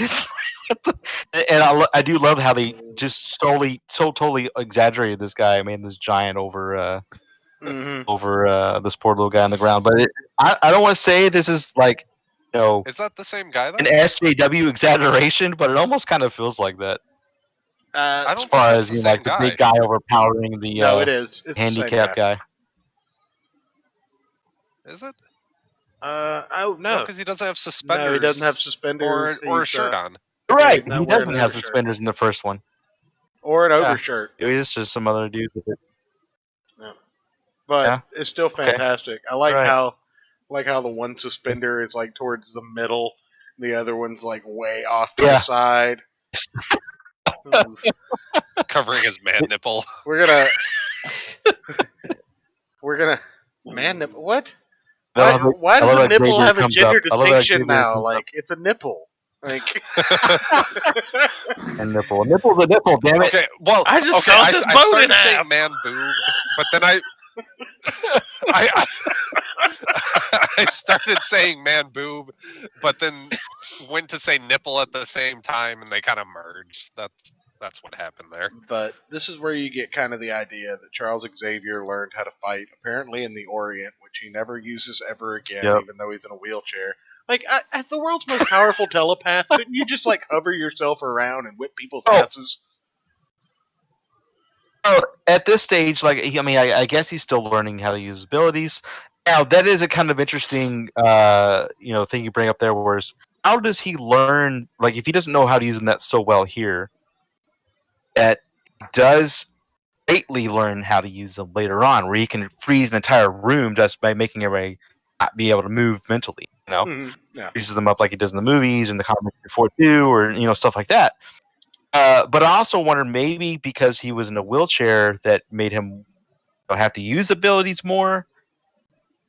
Probably, but I don't know if it's just an extreme. I'm not sure. I view it as more like over time, as he discovered that there were more mutants and stuff, he'd kind of you mean he's more comfortable with doing it, right? Right, and he just started focusing on it more. Same with like Magneto, like he can kind of use it a little bit, like in the storyline, but he doesn't really sit there and like practice or train, I guess, with his abilities. That's kind of the vibe I got. You wrestle with the idea of like accepting what they are, right? So that's a good point there. Which you now one question that plays to that. I had reading this and still kind of have after finishing it. We know what Magneto becomes later on, and we know that it's because Xavier loses his legs. Magneto vows to unite the world under mutant kind one way or the other. But this book does, this series does very little to demonize Magneto as a character that you feel like needs to be eliminated. which Mhm. kind of keeps Legion basically as being the antagonist. Like, you would think The that villain. it should be kind of a morally gray kind of quest, like a morally Right. ambiguous thing, like the lesser of two evils. But there's Especially this early on, it almost seems like there's no it payoff. almost seems like they very much knew. Of course, they knew what was coming next. The Right. writers knew what they were aiming for, or Marvel was aiming for. But the readers didn't. It's almost like And that's I think that's because kind of of that they've kind of the readers didn't. It's almost like they forgot at the reader's point of view.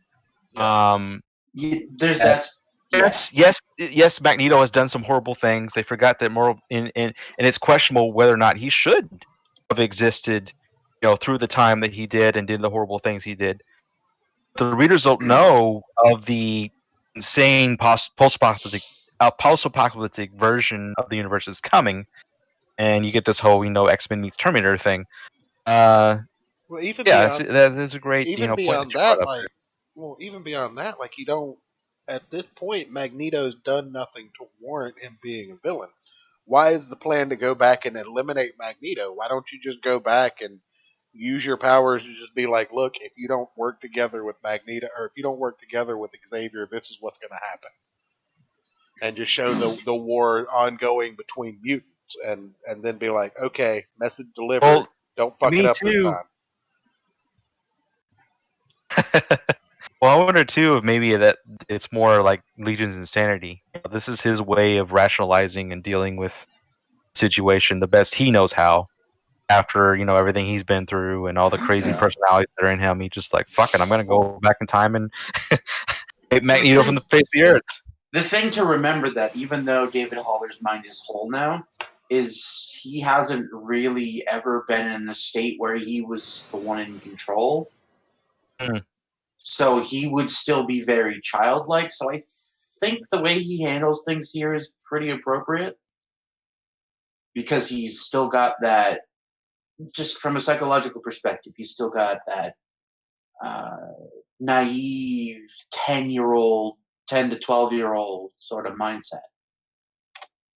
Well, and we get a few glimpses of the differences between Xavier and Magneto in this fight, which is why I like it so much, because the big dude, Xavier, just immobilizes him by using pressure points, and then Magneto breaks a goddamn bottle over somebody's face. And just smashing people. Yeah. You see the clear. I'm not as cultured as my Yeah. friend. There's a great contrast. Yeah, exactly. You can see they have the same in this fight. They have the same goal, just in this fight, but different, outlooks on how they should go about getting this goal. I thought it was a nice, like, small scale version of kind of the divide but similarities between them. Reflection. Yes, thank you. Also, I brought up on the screen, after 4 glorious pages of bar fight, you get back to the whole experiment with trying to send Cable back in time to warn the X-Men that went back with Legion to, what was going on. Go ahead.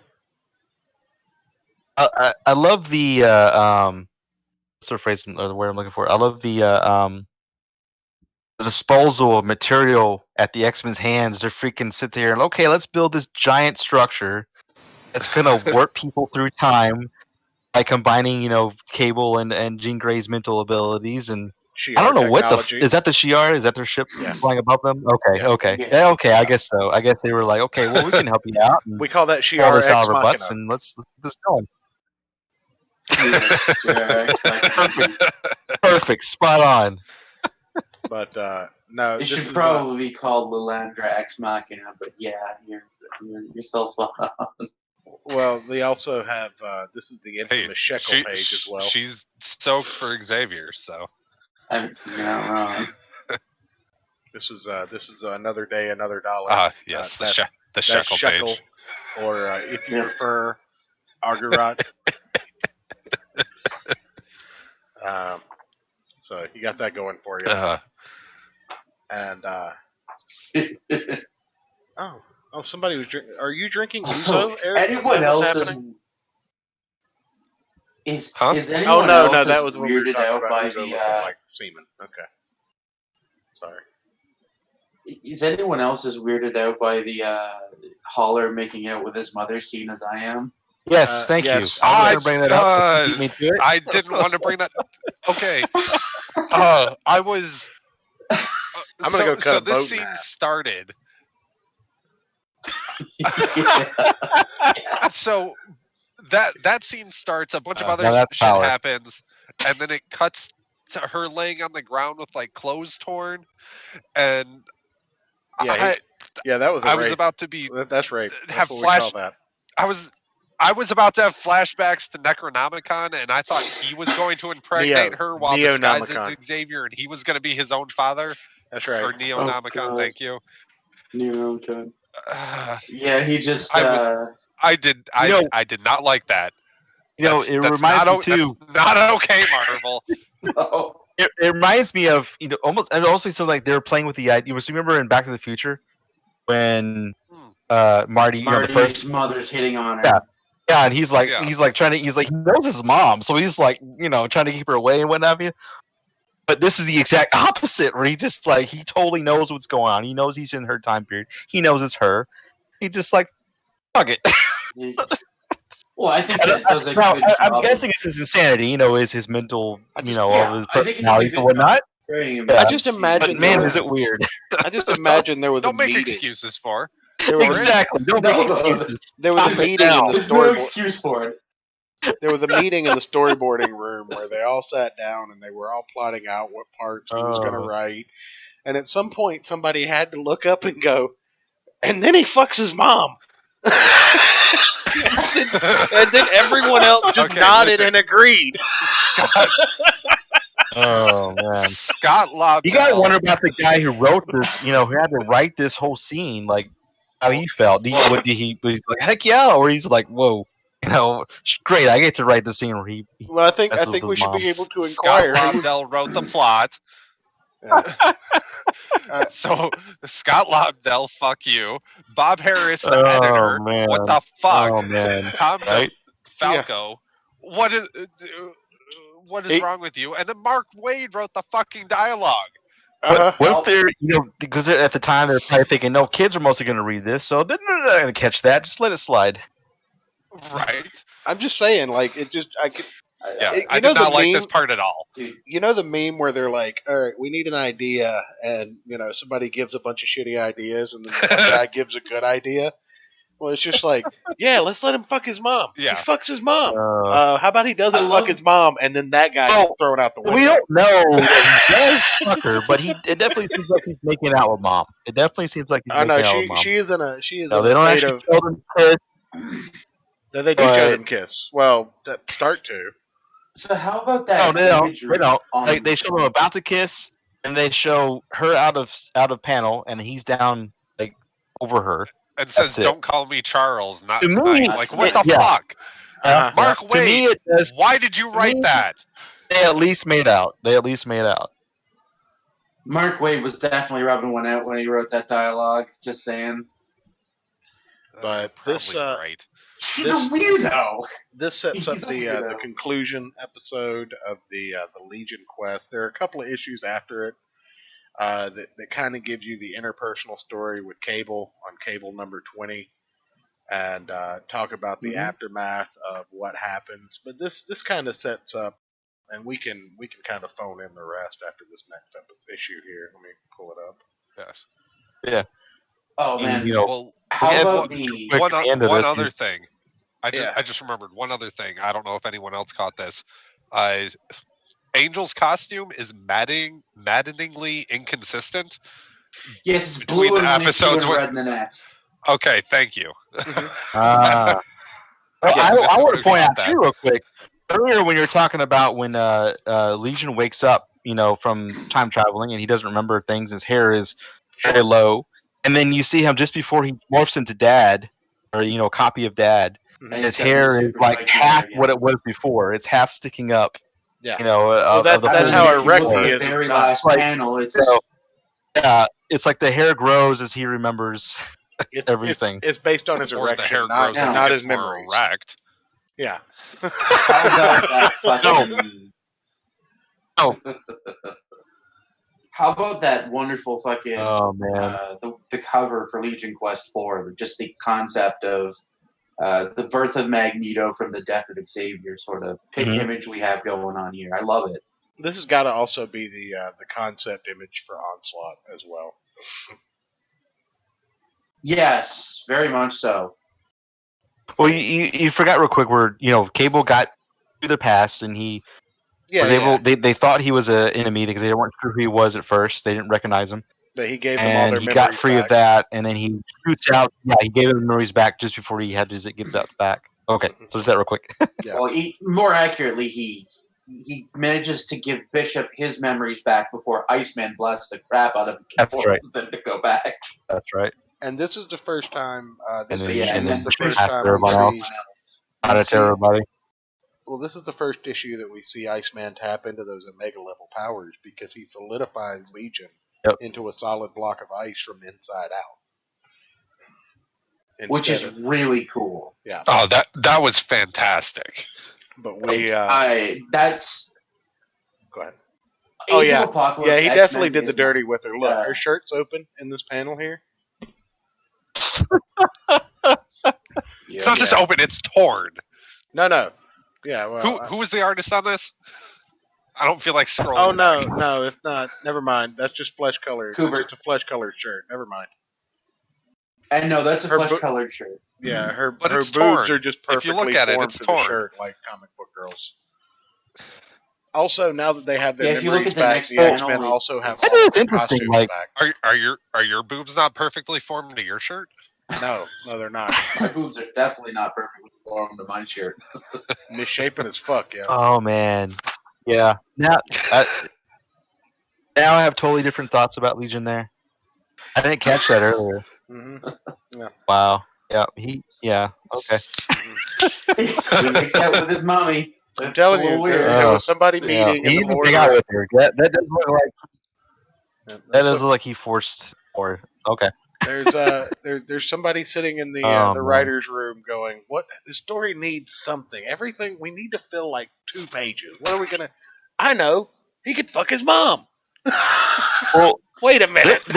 I just watched a film called Back to the Future while reading Greek mythology. I have an idea. Bring it. Just go with it. God, Oedipus. Good times. Anyway, this entire. Does anybody issue, have any heroin? No, but I got a boat you can cut in half. Yeah. Okay. I genuinely love here that just Bishop is being forced to like overdrive himself to control the destruction to the city. Yeah. And this entire issue is basically kind of explaining that first off there's a fight, obviously, and in this fight, somehow, some way, Legion is held off by 4 X-Men and Magneto before Xavier gets involved and gets caught in the crossfire. Now, during all of this time... first you got Magneto giving his all. And that was interesting, too, about Magneto. This is before he even knew what all he can do. And what I thought was kind of weird that he just suddenly... when Legion starts attacking him, then all of a sudden he just starts unleashing all this energy. But that's the way it goes sometimes. I think I guess with heroes or even anti-heroes or villains, that the power has to be awakened through combat. So I guess that's what's happening here. Wow. And you get this whole kind of Agent Smith versus Neo air battle, godlike air battle between the two. But you get that, and you also get you get this knockdown, drag out fight. You get Xavier expositing basically all over the page, talking about the birth of Homo sapien superior, an atom bomb going off above our heads, all of the stuff, and then you cut back to the present time, and you get Gambit smoking, which is fantastic because characters can smoke. I'm pretty sure this is a joint too. I'm pretty sure that's not a cigarette. I don't see a filter on that thing. Bring smoking be a back in rollie. comics. Yeah, well, It could be a rollie. It's Gambit. That's true. It's definitely a joint. Or a Fair lucky enough. strike. Could be a lucky. Nah. He could be into those weird dollar bin cigars too, though. To be fair, That's true. Darwin. You mean blunts? Yes. Okay. No, like a Swisher Sweet or Black and Mild. Some of that Cajun black magic. Oh man, have you ever seen somebody try to smoke weed out of a re-rolled like Black and Mild or something? That's just disgusting. The only way to do that is to unroll the Black and Mild, take out the Katniss paper. I don't know anything about this. I'm sorry. People do that up here all the time. That's like one of the main ways of smoking up here is splitting open a like Black and Mild or Swisher or something. No, a Swisher is fine, but a Black and Mild, that shit's disgusting. Like that paper. Oh, they do it up here. What do you mean they? God. Calm down here. Take your People- hood off. Stoners. What do you mean? They? Who do you think I'm talking? I'm talking about stoners, motherfucker. Sure you are. Grand Jag and Ayrton over here. There's like 7 white people in the town I live in, and they're all related. Or black people, sorry. What the fuck? We all know you're talking about. We all know you're talking about neighbors, Ayrton. Oh, Jesus Christ, Einbrecht, no. I said neighbors. His neighbors are very rude.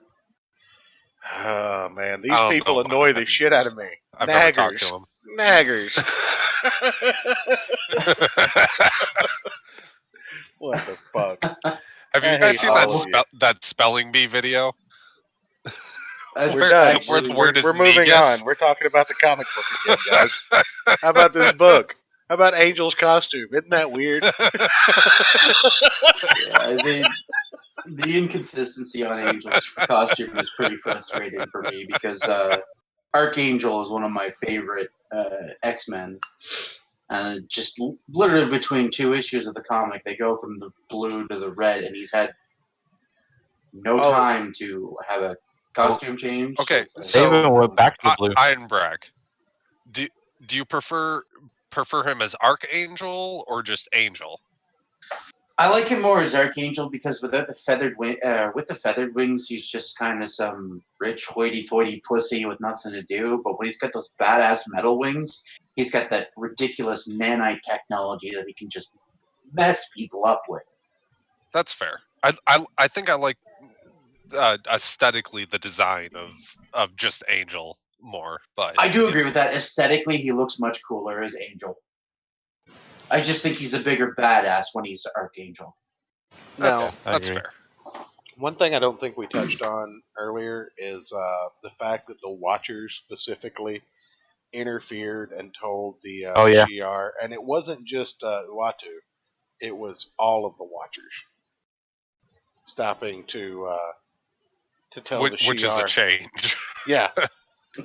It was all Big of fucking the deal. Yeah, they all came and they were like, reality itself is kind of, turning into crystal because of some shit that's going on. Oh no, And, Novel Bro with his And Well, even, he Novel brought Bro her. with his Tonka Sock X Crypt Daddy X Professor Xavier fanfic in the chat. I don't need to chest box Professor Xavier. I need to wheel him towards a long flight of stairs, kind of like what needs to be done to Tonka Saw. I disavow. We could maybe trick Professor X by luring him to the stairwell and then give the nitrous oxide to Crypt Daddy's wheelchair to crash into Professor X. And all we need is for Crypt to scream Allahu Akbar. I disavow. Then waifu privileges for Moira pass on. Any job well done. Sure, buddy. That's all you.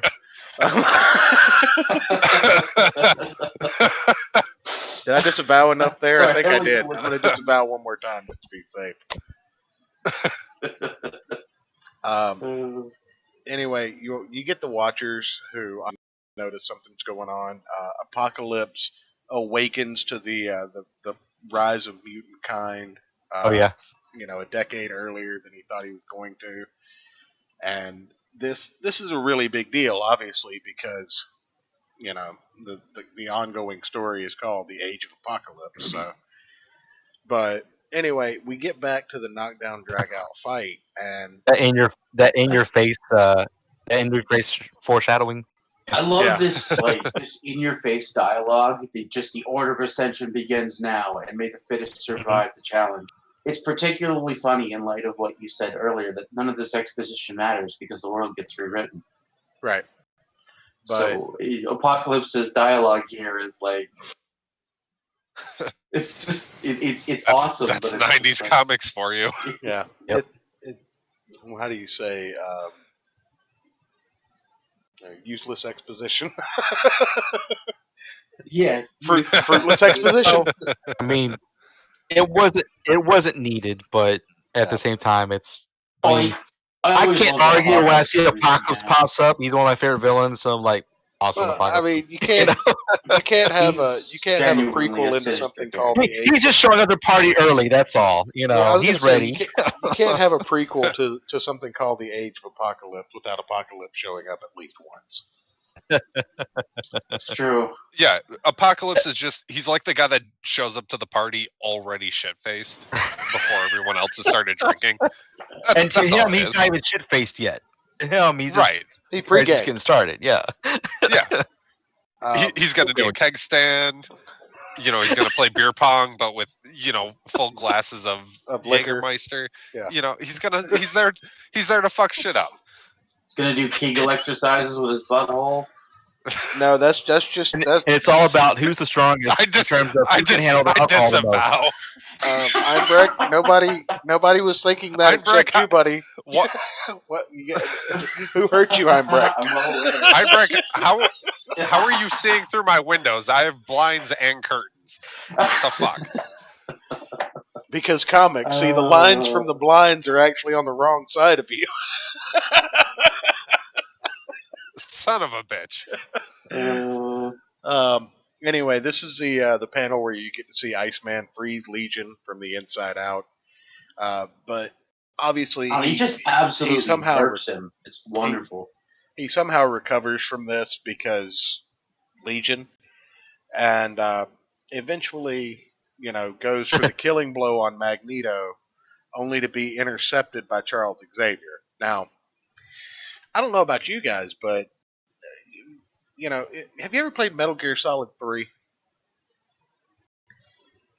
Yes. Okay. One of my favorite games. Metal Gear Solid 3 is the prequel to Metal Gear Solid on the PlayStation 2.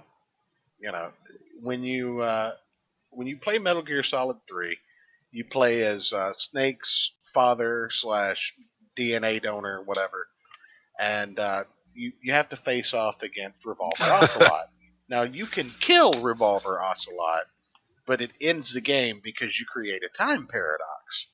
Well, what happens if you're the son of someone and you go back in time and you murder your father? Well, you cease to exist. So then you can't go back in time and murder your father. Then your father lives, who then has you.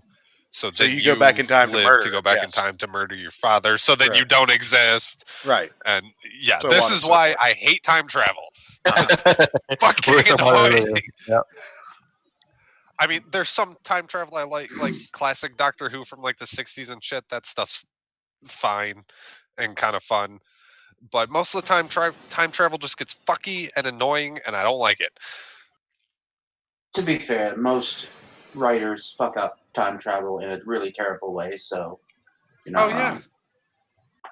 Yeah, and like early Doctor Who stuff, that was more like, they would go back to like, I think the first issue they go back to like prehistoric man. It's more kind of observational. They might interact a little bit, but it's more like the spectacle of getting to see different like eras of history versus like going back and stopping Julius Caesar from getting stabbed 137 times. Like it's I don't know. I think I'm just sick of it at this point because they Also, put time travel in Eric- everything. Eric, Yeah. you were wrong. They Yeah. do come back to the Wolverine Sabretooth fight on the very last page of this book. You get to see Wolverine and Sabretooth crystallized Oh, in the middle of their fight. okay. Oh yeah, because that really adds a lot to that Yeah. Well, 2-page plot point. Anytime you're wrong, I'm going to point it out because that's what I do. Because we're friends. Internet friends.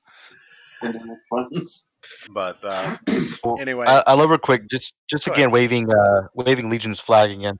But when Iceman, freezes him like you said on a molecular level, and then even though he's frozen, he uses his abilities to basically mind fuck the X-Men long enough to melt the ice of every cell in his body, get out, and then do that final blow to what was supposed to be Magneto, and like it ended up being Xavier because he jumps in front of it. that's correct. I love That's the imagery really of good. everyone getting glassed. Yeah. Like, genuinely, it's just, it looks beautiful. Yep. As much as I love I the agree. series, wholeheartedly, I do. It holds a special place in my heart, right there next to the Onslaught saga, right there next to the Phoenix saga. All of these Next to Rom Space X-Men Knight. events, just really, they make my insides tingle when I think about it. That doesn't mean they're good. I do want to point that out. That doesn't make them the greatest piece of fiction ever written. And No, hell no. The I'll never series say is it's the about greatest. Like, there are serious flaws. the series is about to undertake when we discuss this further, because I think the next bit is going to be the introduction, like a lot of the issue ones, and it's like 8 different series or some shit. Yeah, it's Excalibur, the Externals, X-Men. Yeah, there's a lot of them. Gambit and the Externals and all those other. I agree with something you said previously about Gambit and the Externals. I think they missed the boat there. I think when they brought the world back from Age of Apocalypse, they really should have continued that story in some way and given us Gambit with his own team and formed the Externals outside of the Age of Apocalypse. That would have been really cool. I would have preferred that over just keeping Blink and Sabretooth. I would have yes.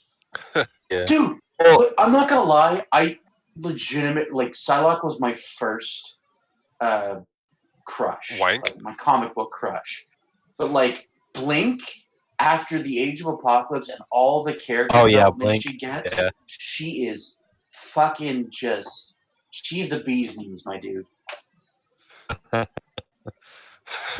got a soft spot for Blink, too. Can I just say, I like how they pointed out at least a couple of times how Psylocke is an Asian with a British accent, and Storm is black with white hair. Yes, right. Well, just the fact that, I guess it was weird back then for Asian people to have British accents, but you see it a lot now. People were born in Britain that are Asian and I know have a British accent. It's just funny because that stuff was nowadays so it's rare for back someone from Britain to have a British accent. Usually it's Middle Eastern now, right? Oh, wait. No. That's true. Middle Eastern or Nigerian. I said that. Or South African. Anyway. Isn't that just a French accent, though, at that point? South African. Oh my God. It's like an Australian trying to do a French accent. They're not going to let me end the show, Scott. They're going to keep doing this.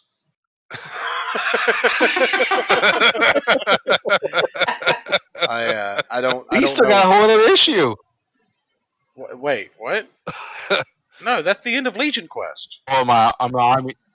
In my omnibus, there's another issue. That's the cable issue, right? Yeah, there is. Yeah. Yeah. I'm not reading that. And this is where they have all the little moments together. Yeah. Okay. All right.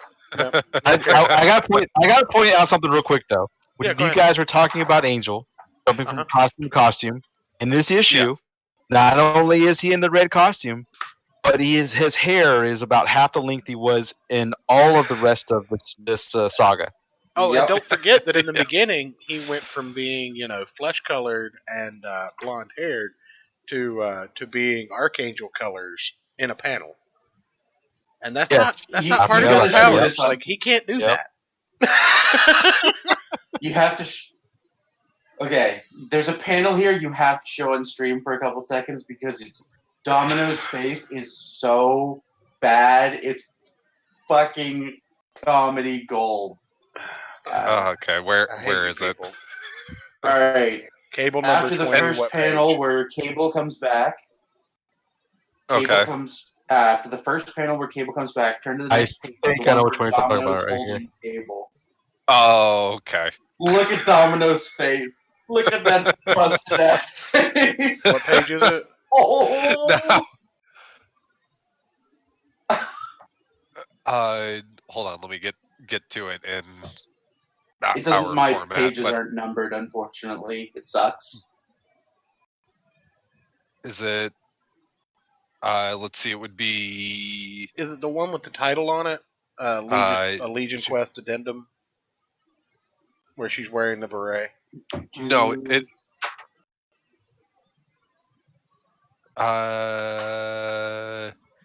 No, the dialogue on the panel. Wait. You see Gene and Scott Is that in the it? background, and Domino is holding Cable Okay, up, I like see it, keeping I him from see it, falling yeah. over. I got it right here. Oh, that one. Okay. The I'll kill you one. I was one page too forward. Yes, That one. yes, I'll kill Got you. it. Look at Domino's face. Look at Domino's Looks face. like Mark Hamill's Joker. That's an obvious. That's exactly. Like, I think a It lot does. of this is like photo renditioning as well. Not to knock the artist, that was kind of commonplace back then.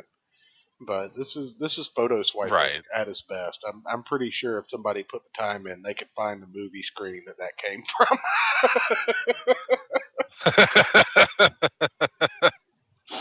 Look at that terrible face, though. Oh, good lord. She Now, looks... I will say, scrolling back through to find that page, I will say I've bitched about time travel, but I will give them credit for when that paradox happens, everything just ends Yeah. Yep. and gets turned to crystal. Like, they don't try and do this circular paradox thing. It's just like, oh, okay, the universe is fucked. Everything's just done. Yeah, we don't get the end I'll give game them that. moment where I like Captain if America you're fixes it all. right. Like, I like if you're gonna put in that kind of paradox, you just end it all there. I will give them props for that. That was a good way to deal with that issue with time travel. Okay. I gotta point out real quick 2 other parts. Okay. Yeah. Just because you guys don't like the FIFA, but so there's a moment where Angel tells Beast he's been a great friend, and thanks him for that, and Beast says, thanks, which I thought was pretty cool. And then there's a moment where, like I was mentioning earlier, kind of I did where like that too. I did too, yeah. where Cyclops and Jean tell Cable that Mhm. that they know he's at least Cyclops anyway, but she accepts him as his son, and they have this like nice little embrace, like because they know everything's ending. They're all about to be wiped out of existence, so they're just spilling it all out for everybody, and I just thought it was a really sweet kind of culmination of all this. They're accepting their Cable- fates, and And then there's nothing else left. to kind of take that and flip it and make it totally inappropriate. Don't you assume that Rogue and Gambit had a quickie right then as the world was ending? No, Yes, man, Gambit would have been absolutely. dead before you even got it all the way inside. I actually, since you said that, I'm totally gonna think. Yeah, you're right. Yeah, but he's like, this is it. We're gonna die anyway. I might as well. Yeah. Exactly. Yeah, but he'd be dead before he got it all the way. I mean, that's what I would do. What does he if I have was to him. lose? What does he have to lose? As long as you time it right, you'll just be turned into crystal. Like mid thrust. Right. Just as he's suffering from her sucking his life essence away, the crystal, he gets turned into a crystal and shatters. you have a really weird. What you a have a really metaphor weird for way of certain calling a relationships. blowjob a blowjob. Sucking his life essence away. That is amazing. That should be on a business card. Specialization: sucking your life essence out of you. Shit, bitch! Here's $50. Fuck that. Here's an engagement ring. I bet if some girl made that like, I bet if some girl made that her OnlyFans name or something, Andy would probably review that pretty quick. Oh, Andy would absolutely review that. On that note, ladies and gentlemen, I will leave you guys with this, and we will see you next time. We will schedule the next portion To show you the power of flex But let's look at the tape, power of flex tape real quick.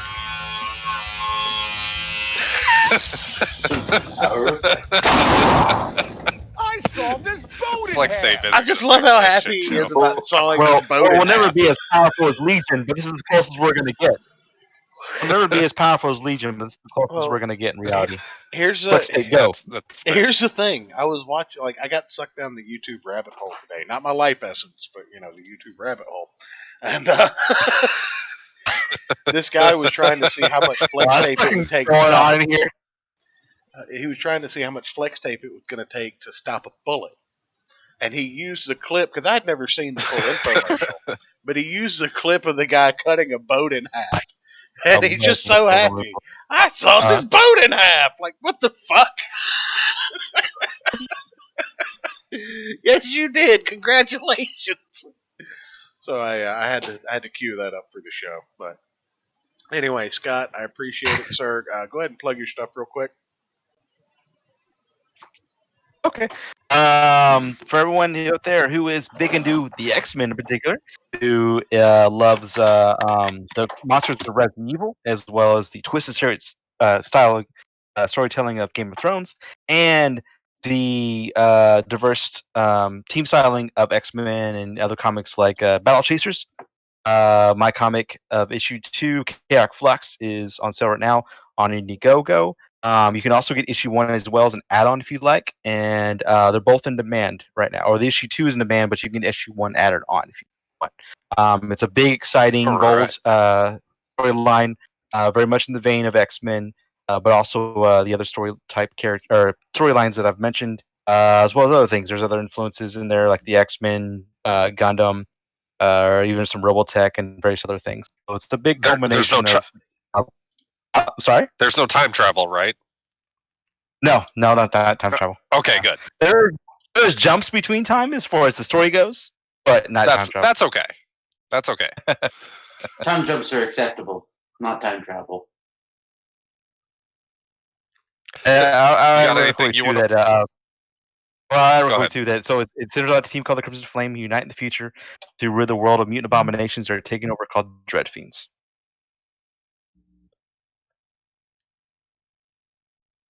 All right. Einbrecht, anything you want to plug? No, my comic's not ready for prime time. You can find the link. Keep an eye out. It will be. You can find the link for Chaotic Flux in the description down below. You can find the link for Scott and Einbrecht's Twitter in the description down below. The link for Chaotic Flux is also in the chat. Thank you both, gentlemen, for putting up with us for 2 hours and change. And, it was great. We will glad get to it soon for the next one. Having us. Can't wait for the next one. All right, man. We will we'll get that Yes, scheduled sir. and let everybody know. What are we doing tomorrow, Ayrton? Fuck if I know. Okay, we'll figure it out. But anyway, thank you guys. Burning a bunch of blue cards in the middle of Israel. That's right. We'll do that on D-Live. I disavow. Anyway, Ayrton, if you would, sir. Good night, everybody. All right. Thank you, guys. Have a good one. All right, everyone. Thanks for joining us. Yeah.